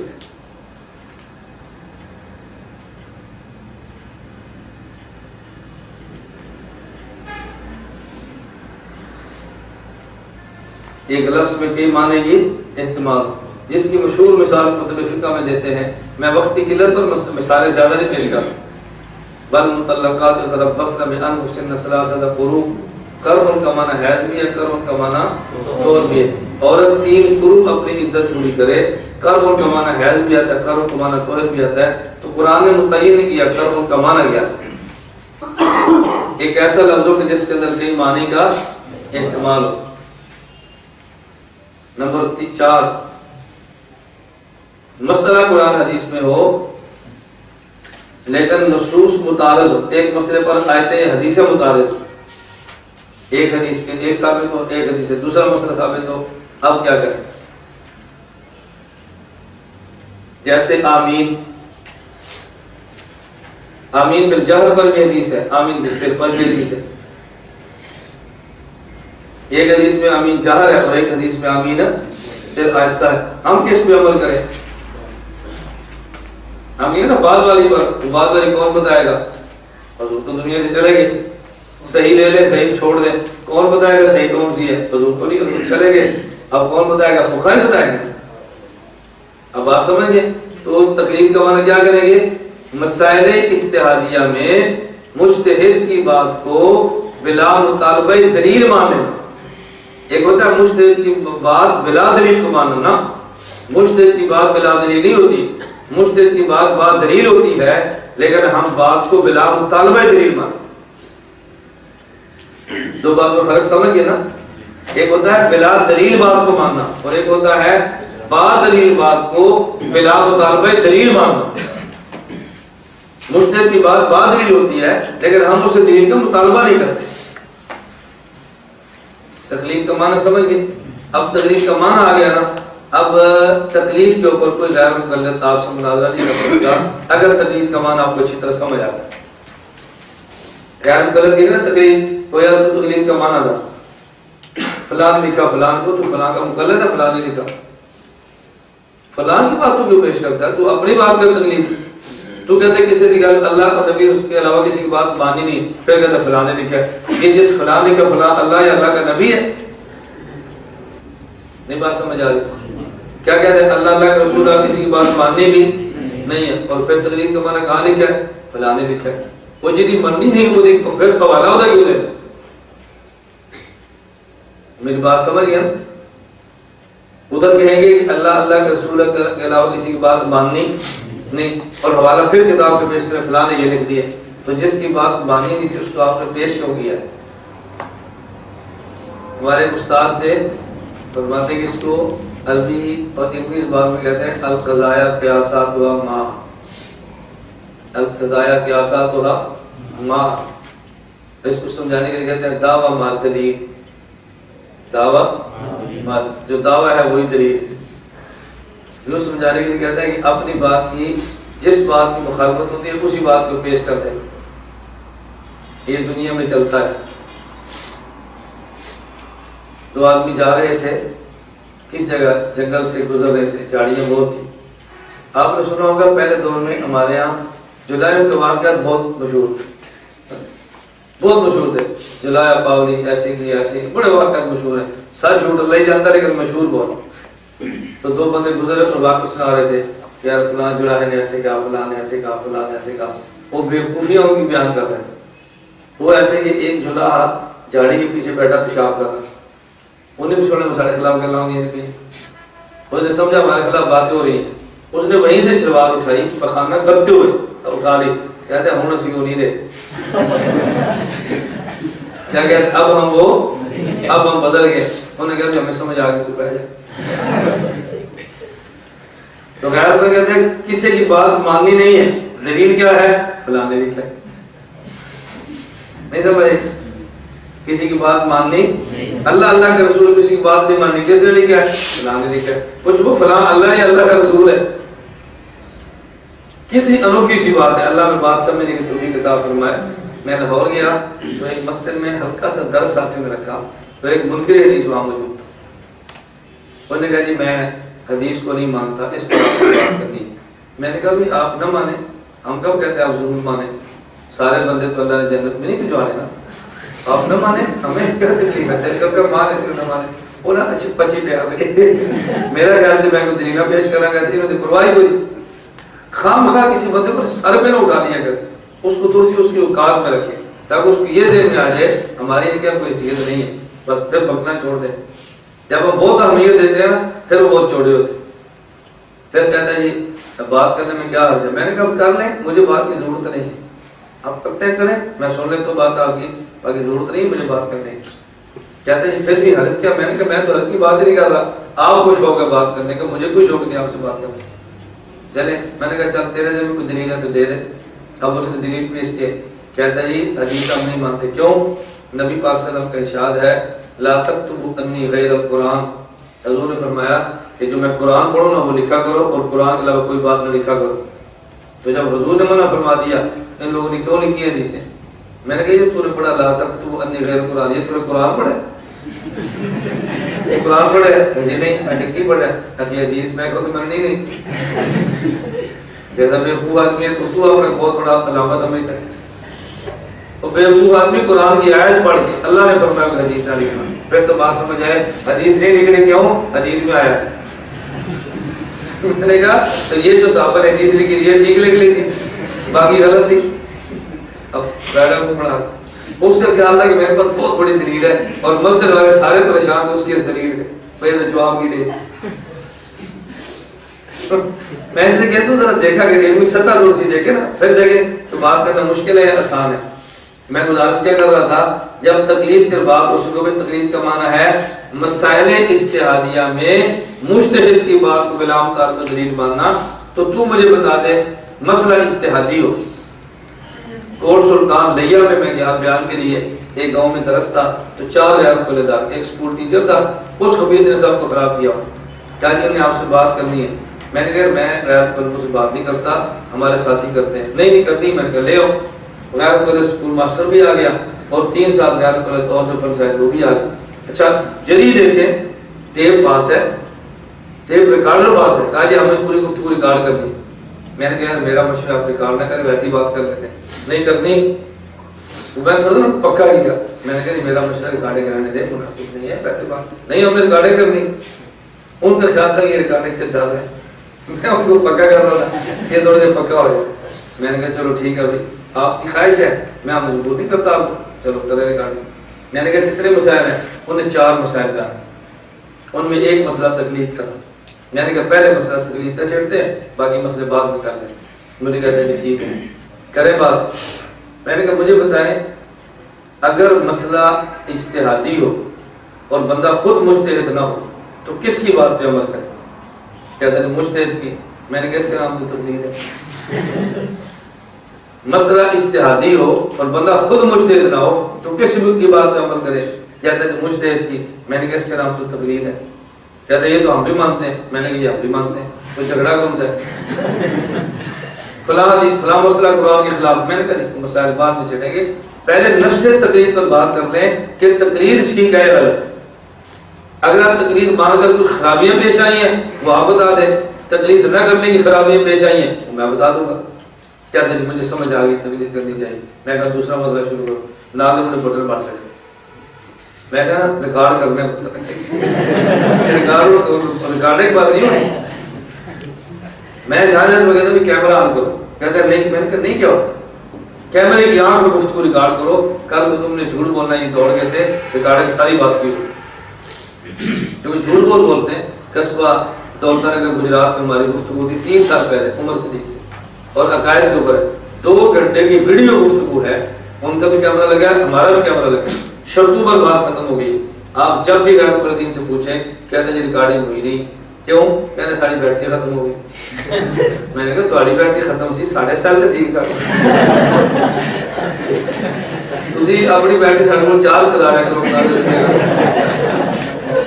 اپنی بھی کرا لو. میں نے کہا بیٹری چارج کرا رہا, وہی بیٹری ختم ہو گئی. میں نے کہا ہمارے کیمرے سینٹر ہوتے سارا کیمرہ ٹھیک سی. اچھا انہیں سی ڈی غائب کر دی. ہم نے کہا ہمارے والی سی ڈی لے لو. کہتے ہیں کٹے کر دی تھی. جھوٹ سے بالکل بات نہیں ہے. ہم نے کہا بھی کچھ ہلکی پھلکی کٹے کے نشان دے کرو. 2 گھنٹے کی گفتگو ہے, 2 گھنٹے کی ریکارڈنگ ہے, 2 گھنٹے کی ویڈیو ہے, تو کٹے کیسے ہوگی میں سمجھاؤ تو صحیح. چلو 2 کی بجائے 2.25 گھنٹے کی سی ڈی آ گئی نا, 1.5 گھنٹے کی. ہم نے کہا جی آدھا گھنٹہ کٹے ہو گئی ہے. 2 گھنٹے گفتگو 2 گھنٹے مسلسل چل رہی ہے تو ختم کیسے ہوگی؟ میں اس لیے کہتا ہوں پہلے مسئلہ سمجھے گے نا پھر الجھن نہیں ہوگی. تقلید کسے کہیں گے؟ مسائل اجتہادیہ میں مجتہد کی بات کو بلا مطالبہ دلیل مانیں. بس یہ طریق رٹ لیں, پھر کبھی الجھن نہیں ہوگی. انہیں پوچھو کوئی مسئلہ اجتہادی ہو اور خود بندہ مجتہد نہ ہو تو مسئلہ کیسے پوچھے؟ وہ کہے گا مجتہد, ہم کہتے ہیں اسی کا نام تقلید ہے. وہ اگلے اعتراضات ہے. پھر ایک امام کے گفتگو چاروں کی اصل تقلید کو ماننا. اگلا مسئلہ ہے کہ 1 کی کرنی ہے, 4 کی کرنی ہے, 10 کی کرنی ہے, 15 کی. نفس تقلید کو مانو تو تقلید کو شرک کہتے ہو. تقلید مطلق مان لیا, مقید شرک. میں نے کہا تو مطلق تو مانو نا, بڑا شرک تو مانو. چلو چھوٹے شرک کو بعد میں چھیڑ. ایک ہے تقلید مطلق کسی بھی مجتہد کی بات ماننا, ایک ہے تقلید شخصی کسی خاص مجتہد کی بات ماننا. یہ کہیں گے نہیں تقلید مطلق تو ٹھیک ہے لیکن خاص شخص کی بات کو ماننا یہ شرک ہے. عجیب بات ہے. مطلقاً بت کی پوجا کرنا ٹھیک ہے لیکن ایک کو بت کو پوجنا شرک ہے. وہ جب بت کی عبادت گناہ ہے تو لاکھ بتوں کی عبادت بڑا گناہ ہوگا نا, اور ایک کی عبادت چھوٹا گناہ ہوگا. میں نے کہا جب ہم تقلید مانتے ہیں اور ایک ہی مجتہد کی بات مانتے ہیں, ایک ہی مجتہد کی, تو ہم چھوٹے مشرک ہوئے نا. آپ ہزاروں مولوی کی بات مانتے ہیں تو آپ تو بڑے مشرک ہوئے پھر۔ میں گزارش کر رہا تھا مسئلہ سمجھنے بالکل جب نہیں آتی۔ تقلید کا معنی کیا ہے؟ مسائل اجتہادیہ میں مجتہد کی بات کو بلا مطالبہ دلیل ماننا۔ دلائل اس پہ کئی ہیں، میں صرف اشارے کرتا ہوں، 2-4 دلائل کے آپ ذہن میں رکھیں۔ دلیل کون سی ہے؟ قرآن کریم میں فَاسْأَلُوا أَهْلَ الذِّكْرِ إِن كُنتُمْ لَا تَعْلَمُونَ، اگر تم اہل علم نہیں ہو تو اہل علم سے پوچھ لیا کرو۔ اللہ نے یہ نہیں فرمایا تم تحقیق کر لیا کرو، فرمایا اہل علم سے پوچھ لیا کرو، وہ پوچھ بتائے تم عمل کر لیا کرو۔ اسی کا نام تو تقلید ہے، اسی کا نام کیا ہے؟ قرآن کریم یا ایھا الذین آمنوا اطیعوا اللہ واطیعوا الرسول واولی الامر منکم، اللہ کے رسول اور اس کے فقہا کی اطاعت کرو، اور فقہا کی بات ماننے تو تقلید ہے۔ جو قرآن کریم میں ہے تقلید کرنا، تو لوگ کہتے ہیں قرآن میں نہیں۔ قرآن کی پہلی سورت الفاتحہ، اہدنا الصراط المستقیم، اللہ میں سیدھے راستے پر چلا دے۔ سیدھا راستہ کون سا ہے؟ صراط الذین انعمت علیہم، اللہ والوں کے راستے پر چلو۔ میں کہتے تقلید ہے۔ صراط الذین، ان لوگوں کے راستے پر جن پر آپ نے نام کیا، نبی، صحابہ، شہداء اور صالحین، تو یہ تو تقلید ہے۔ تقلید تو قرآن کے پہلے پارے کی پہلی صورت میں موجود ہے، آپ تقلید کا انکار کرتے کیسے؟ تو تقلید کرنے پر دلائل قرآن میں ہے یا نہیں؟ اچھا حدیث میں ہے، حضرت معاذ رضی اللہ تعالیٰ عنہ کو نبی کریم صلی اللہ علیہ وسلم نے بھیجا یمن میں۔ حضرت معاذ سے حضور نے پوچھا ان عرض لک قضاء بما تقضی یا معاذ، اے معاذ اگر لوگ مسئلہ پوچھیں گے آپ مسئلہ کہاں سے بتاؤ گے؟ اگر تو کیس آ گیا تو فیصلہ کیسے کرو گے؟ اقضی بکتاب اللہ، کہ اللہ کے پیغمبر میں قرآن سے فیصلہ کروں گا۔ فرمایا فَإِن لَّمْ تَجِدْ، اگر تجھے قرآن میں نہ ملا تو پھر بسنت رسول اللہ، میں حضور آپ کی سنت سے فیصلہ کروں گا۔ فرمایا فَإِن لَّمْ تَجِدْ، اگر میری سنت میں بھی نہ ملا تو پھر اجتہد برأیی، حضور میں اجتہاد کروں گا۔ پھر میں کیا کروں گا؟ حضرت معاذ اجتہاد کریں گے یا پورے یمن والے کریں گے؟ باقی تو مسئلہ پوچھنے کے لیے آئے ہیں نا۔ حضرت معاذ مجتہد ہے اور جو مسئلہ پوچھتے ہیں وہ مقلد۔ تو دیکھو تقلید اور اجتہاد تو قرآن کریم میں ہے۔ فرق کیا تھا؟ جب اجتہاد کا نام سنا تو اللہ کے نبی خوش ہو۔ وضع یدہ علی صدرہ، حضور پاک نے اپنا ہاتھ حضرت معاذ کے سینے پر رکھا، پھر فرمایا الحمدللہ الذی وفق رسول رسولہ لما یرضی رسولہ، اللہ میں تیرا نمائندہ ہوں، یہ معاذ میرا نمائندہ ہے، میں تیرا شکر ادا کرتا ہوں کہ تو نے میرے نمائندے کو اس بات کی توفیق عطا فرمائی جس پہ تیرا نمائندہ خوش ہو گئے۔ تو حضور اجتہاد کا نام سن کر خوش ہو گئے کہ میری امت مجتہد ہے، دیکھو مسئلہ پیش آئے گا تو اجتہاد کر کے امت کے مسائل حل کر دیں، تو حضور خوش ہو گئے۔ یعنی کہ حدیث موجود ہے، حدیث مبارک موجود ہے اجتہاد اور تقلید کے اوپر۔ تو نمبر 1 تقلید کا معنی اور نمبر 2 تقلید کے دلائل کیا ہے۔ ایک چھوٹے سا اگلے اعتراضات چھیڑ لیں گے۔ ایک تیسری بات یہ سمجھیں کہ ترک تقلید کے نقصان کیا ہے۔ اگر بندہ تقلید نہ کرے تو نقصان کیا ہوتا ہے؟ دنیا میں انسان کو ہدایت نہیں ملتی، دنیا میں انسان کو ہدایت نہیں ملتی، قبر میں سکون نہیں ملتا اور حشر میں جنت نہیں ملتی۔ قبر دنیا میں ہدایت نہیں ملتی اور قبر میں سکون نہیں ملتا اور آخرت میں جنت نہیں ملتی۔ یہ ترک تقلید کے 3 نقصان۔ دنیا میں جب ہدایت نہیں ملے گی تو پریشان رہے گا نا، سیدھا راستہ ملنا نہیں، پریشانی ہوگی، دنیا میں پریشان، قبر میں پریشان اور حشر میں پریشان۔ یہ 3 نقصان ہوگی۔ دنیا کا نقصان کیا ہے؟ ذرا نقصان سمجھو۔ تقلید کا معنی مسائل اجتہادیہ میں مجتہد کی بات کو بلا مطالبہ دلیل ماننا۔ لڑکا پاکستان رہتا ہے، جس لڑکی سے نکاح کرنا چاہتا ہے وہ انگلینڈ رہتی ہے۔ لڑکا پاکستان رہتا ہے اور جس لڑکی سے نکاح کرنا چاہتا ہے وہ انگلینڈ رہتی ہے۔ یہ انگلینڈ نہیں جا سکتا، وہ پاکستان نہیں آ سکتی، نکاح کیسے ہوگا؟ جی ٹیلی فونک نکاح۔ ٹیلی فونک نکاح کا معنی کیا ہوتا ہے؟ ٹیلی فونک نکاح کا معنی لڑکا ٹیلی فون پر انگلینڈ میں بیٹھے کسی شخص کو اپنا وکیل بنائے، وہ وکیل مجلس میں بیٹھے اور نکاح ہو جائے، یا انگلینڈ سے لڑکی پاکستان ٹیلی فون کر کے کسی کو اپنا وکیل بنائے، چچا، ماما، پھوپھا، خالو جو بھی ہے، اور وہ وکیل مجلس میں بیٹھے نکاح ہو جائے۔ ٹیلی فونک نکاح کا معنی یہ ہوتا ہے۔ آج بھی جب ہمارے یہاں نکاح ہوتے ہیں تو لڑکی تو مجلس سے نکاح میں نہیں آتی نا، کون آتا ہے؟ لڑکی کا وکیل آتا ہے۔ تو لڑکی گھر بیٹھے وکیل کو بھیج دے، یا لڑکی انگلینڈ بیٹھی ہو وہ ٹیلی فون پر وکیل بنا کے بھیج دے، بات تو ایک ہی ہے نا۔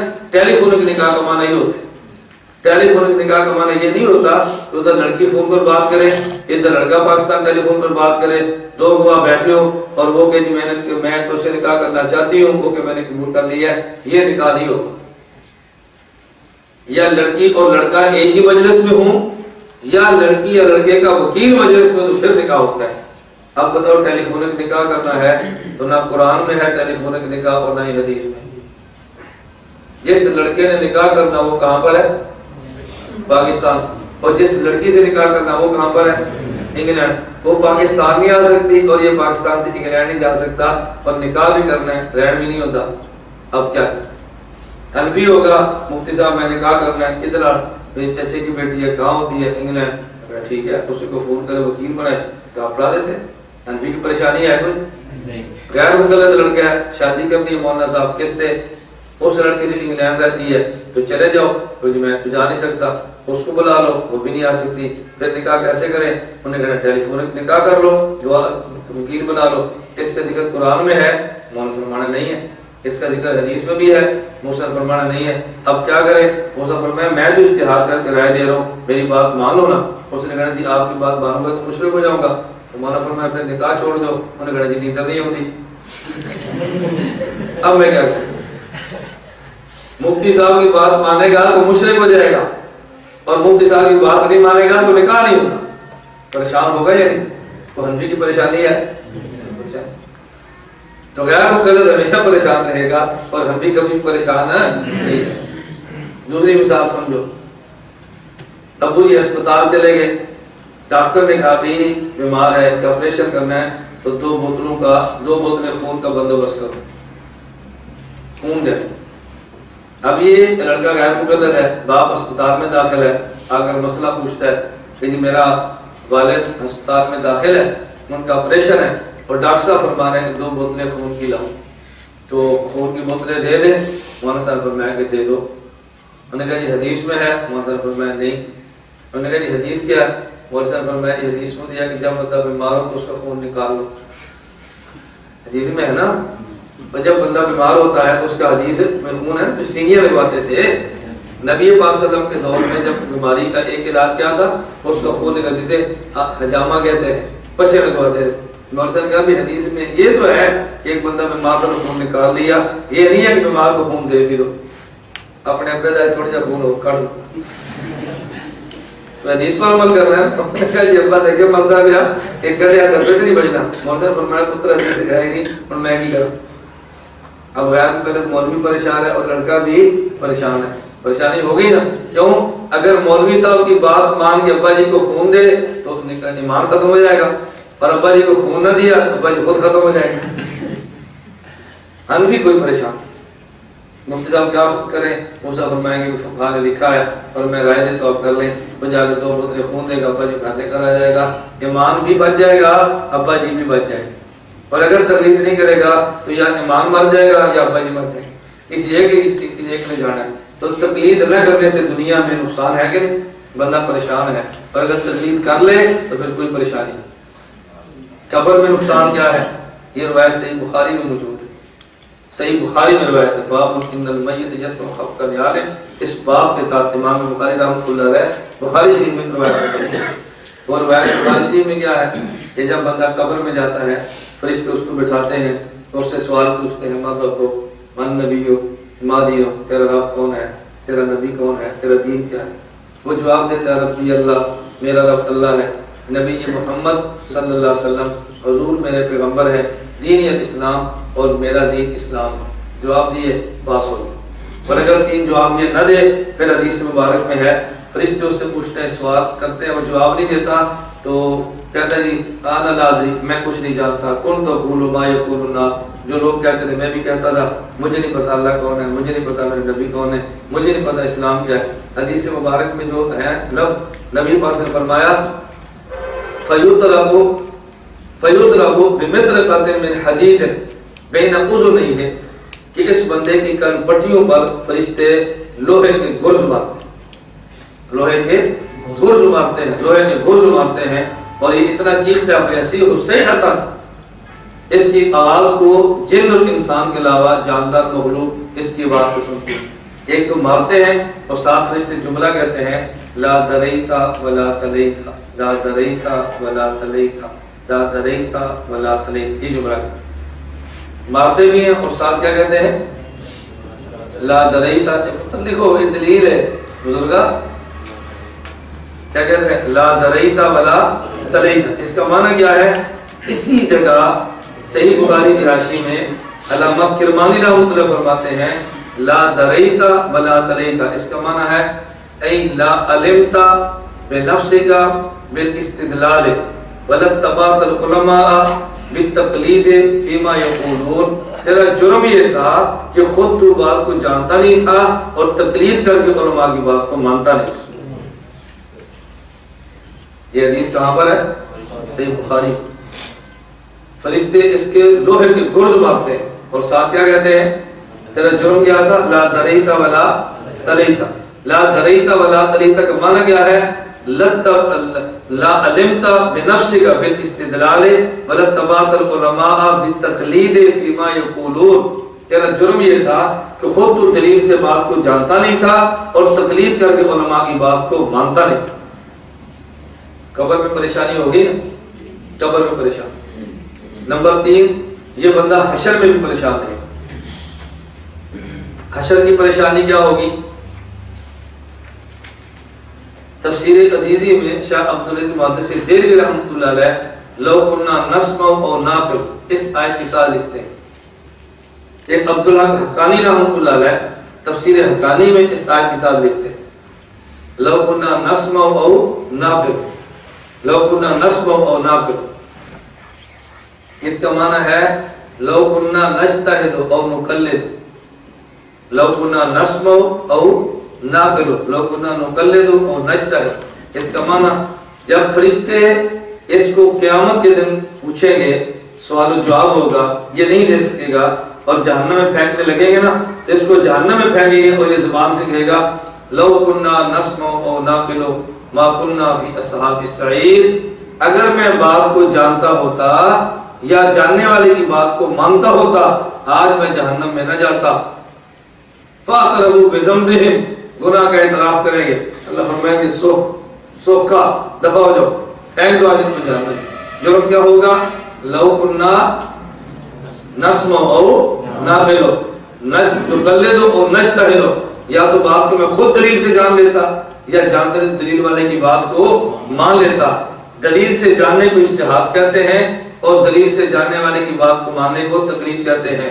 نہ مقلد تھا نہ مجتہد تھا، اس کے نتیجے میں اس کو جہنم میں پھینک دیا۔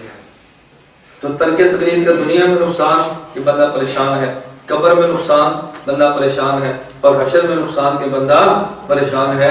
اگر قبر، حشر اور دنیا کے نقصان سے بچنا ہے تو اس کا سب سے آسان طریقہ کیا ہے؟ تقلید کرو اور مجتہدین کی بات مانو۔ میں نے 3 باتیں عرض کی ہیں۔ نمبر 1 تقلید کا معنی، نمبر 2 تقلید کے دلائل، اور نمبر 3 تقلید نہ کرنے کے نقصانات۔ 3 باتیں۔ نمبر 4 تقلید پر اعتراضات اور تقلید کے جوابات۔ نمبر 1 اعتراض، لوگ کہتے ہیں اگر آپ نے تقلید کرنی ہی تھی تو نبی پاک صلی اللہ علیہ وسلم کے صحابہ کر لیتے۔ جواب، تقلید کے لیے ضروری ہے کہ اس مجتہد کی تقلید کریں جس کے مذہب کے اصول اور مسائل لکھے ہوئے آپ کے پاس موجود ہیں۔ جب تقلید کریں گے تو اس کے مسائل پہ عمل بھی کریں گے نا۔ جس مجتہد کی تقلید کریں گے یا تو مجتہد آپ کے سامنے ہو، اگر مجتہد اس سامنے موجود نہیں ہے تو اس مجتہد کے اصول اور مسائل لکھے ہوئے موجود ہوں۔ نہ صحابہ ہمارے سامنے موجود ہیں رضی اللہ عنہم اور نہ ان کے اصول اور مسائل لکھے ہوئے موجود ہیں، تو پھر تقلید کریں گے کیسے؟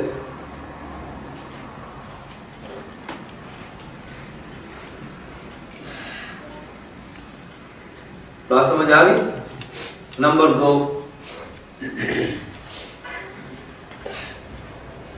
کیا صحابہ کے دور میں بھی تقلید ہوتی تھی؟ ہم نے کہا صحابہ کے دور میں نہیں، اللہ کے نبی کے دور میں بھی ہوتی، صرف صحابہ کے دور میں نہیں بلکہ اللہ کے نبی صلی اللہ علیہ وسلم کے دور میں بھی تقلید بھی ہوتی تھی، اجتہاد بھی ہوتا۔ صحابہ کے دور میں اور حضور پاک صلی اللہ علیہ وسلم کے دور میں تقلید بھی تھی اور اجتہاد بھی تھا۔ نسائی شریف میں روایت موجود ہے کہ جہاں صحیح بخاری میں روایت موجود ہے، غزوہ خندق سے فارغ ہونے کے بعد جب نبی کریم صلی اللہ علیہ وسلم غزوہ خندق سے فارغ ہونے کے بعد بنو قریظہ کا رخ کیا تو حضور فرمایا لا یصلین احد العصر الا فی بنی قریظہ، کہ تم عصر کی نماز بنو قریظہ کے محلے میں جا کے پڑھنا۔ صحابہ چل پڑے، راستے میں سورج غروب ہونے لگا، وقت بہت تھوڑا رہ گیا، اب کیا کریں؟ بعضوں نے کہا جی عصر کی نماز ادا پڑھ لیں اور بعد میں چلیں، بعضوں نے کہا بے شک عصر کی نماز قضا ہو جائے لیکن ہم نے بنو قریظہ کے محلے میں جا کے پڑھ لیں۔ دو ٹولیوں میں تقسیم ہو گئی۔ اب دلیل کیا تھی؟ جنہوں نے کہا نماز یہاں پڑھے، انہوں نے کہا دیکھو حضور صلی اللہ علیہ وسلم کا مقصد یہ تھا کہ جلدی جانا، ہمیں کیونکہ دیر ہو گئی ہے، نماز کی قضا تو نہیں کرنی نا، چلو نماز تو پڑھ لیں۔ اور بعضوں نے کہا نہیں، حضور کا مقصد یہ تھا کہ تم نے نماز ہی وہاں جا کر پڑھنی ہے، ہم نبی کے فرمان کے پابند ہیں، لہٰذا قضا بھی ہو جائے تو وہاں جا کے پڑھیں۔ اب یہ رائے دینے والے تو تھوڑے تھے نا، اجتہاد کرنے والے، اور باقیوں کی بات ماننے والے تھے، کچھ نے نماز قضا پڑھ لی، کچھ نے نماز ادا پڑھ لی۔ تب ایک اجتہاد کرتا ہے، باقی اس کی بات مانتا ہے۔ اللہ کے نبی صلی اللہ علیہ وسلم کی جب بات پتہ چلی تو حضور پاک نے کسی کی بھی تردید نہیں فرمائی بلکہ دونوں کی تصویر فرمائی اور دونوں کو درست قرار دے دیا۔ تو اجتہاد اور تقلید تو حضور کے دور میں بھی تھا، جب اللہ کے نبی نہیں تھے، صحابہ دور تھے، ایک اجتہاد کرتا، باقی اس کی بات کو مان لیتا، پھر حضور پاک سے پوچھ لیتے، اللہ کے نبی اس کی تائید فرماتے اور صحابہ اس پہ عمل برقرار رکھتے تھے۔ اللہ میں بات سمجھنے کی توفیق عطا فرمائے۔ تو میں نے گزارش کی ہے تقلید کا معنی، نمبر 2 تقلید کے دلائل، نمبر 3 ترک تقلید کے نقصان، اور نمبر 4 تقلید پر ہونے والے شبہات اور اس کے جوابات۔ میں نے 2-3 عرض کیے ہیں، باقی انشاءاللہ اگر آپ کے پاس ہوگا تو سوال لکھتے ہیں، اس کو پھر صاف کر لیں۔ اللہ ہم سب کو بات سمجھنے کی، جانے کی توفیق عطا فرمائے۔ وآخر دعوانا الحمدللہ رب العالمین۔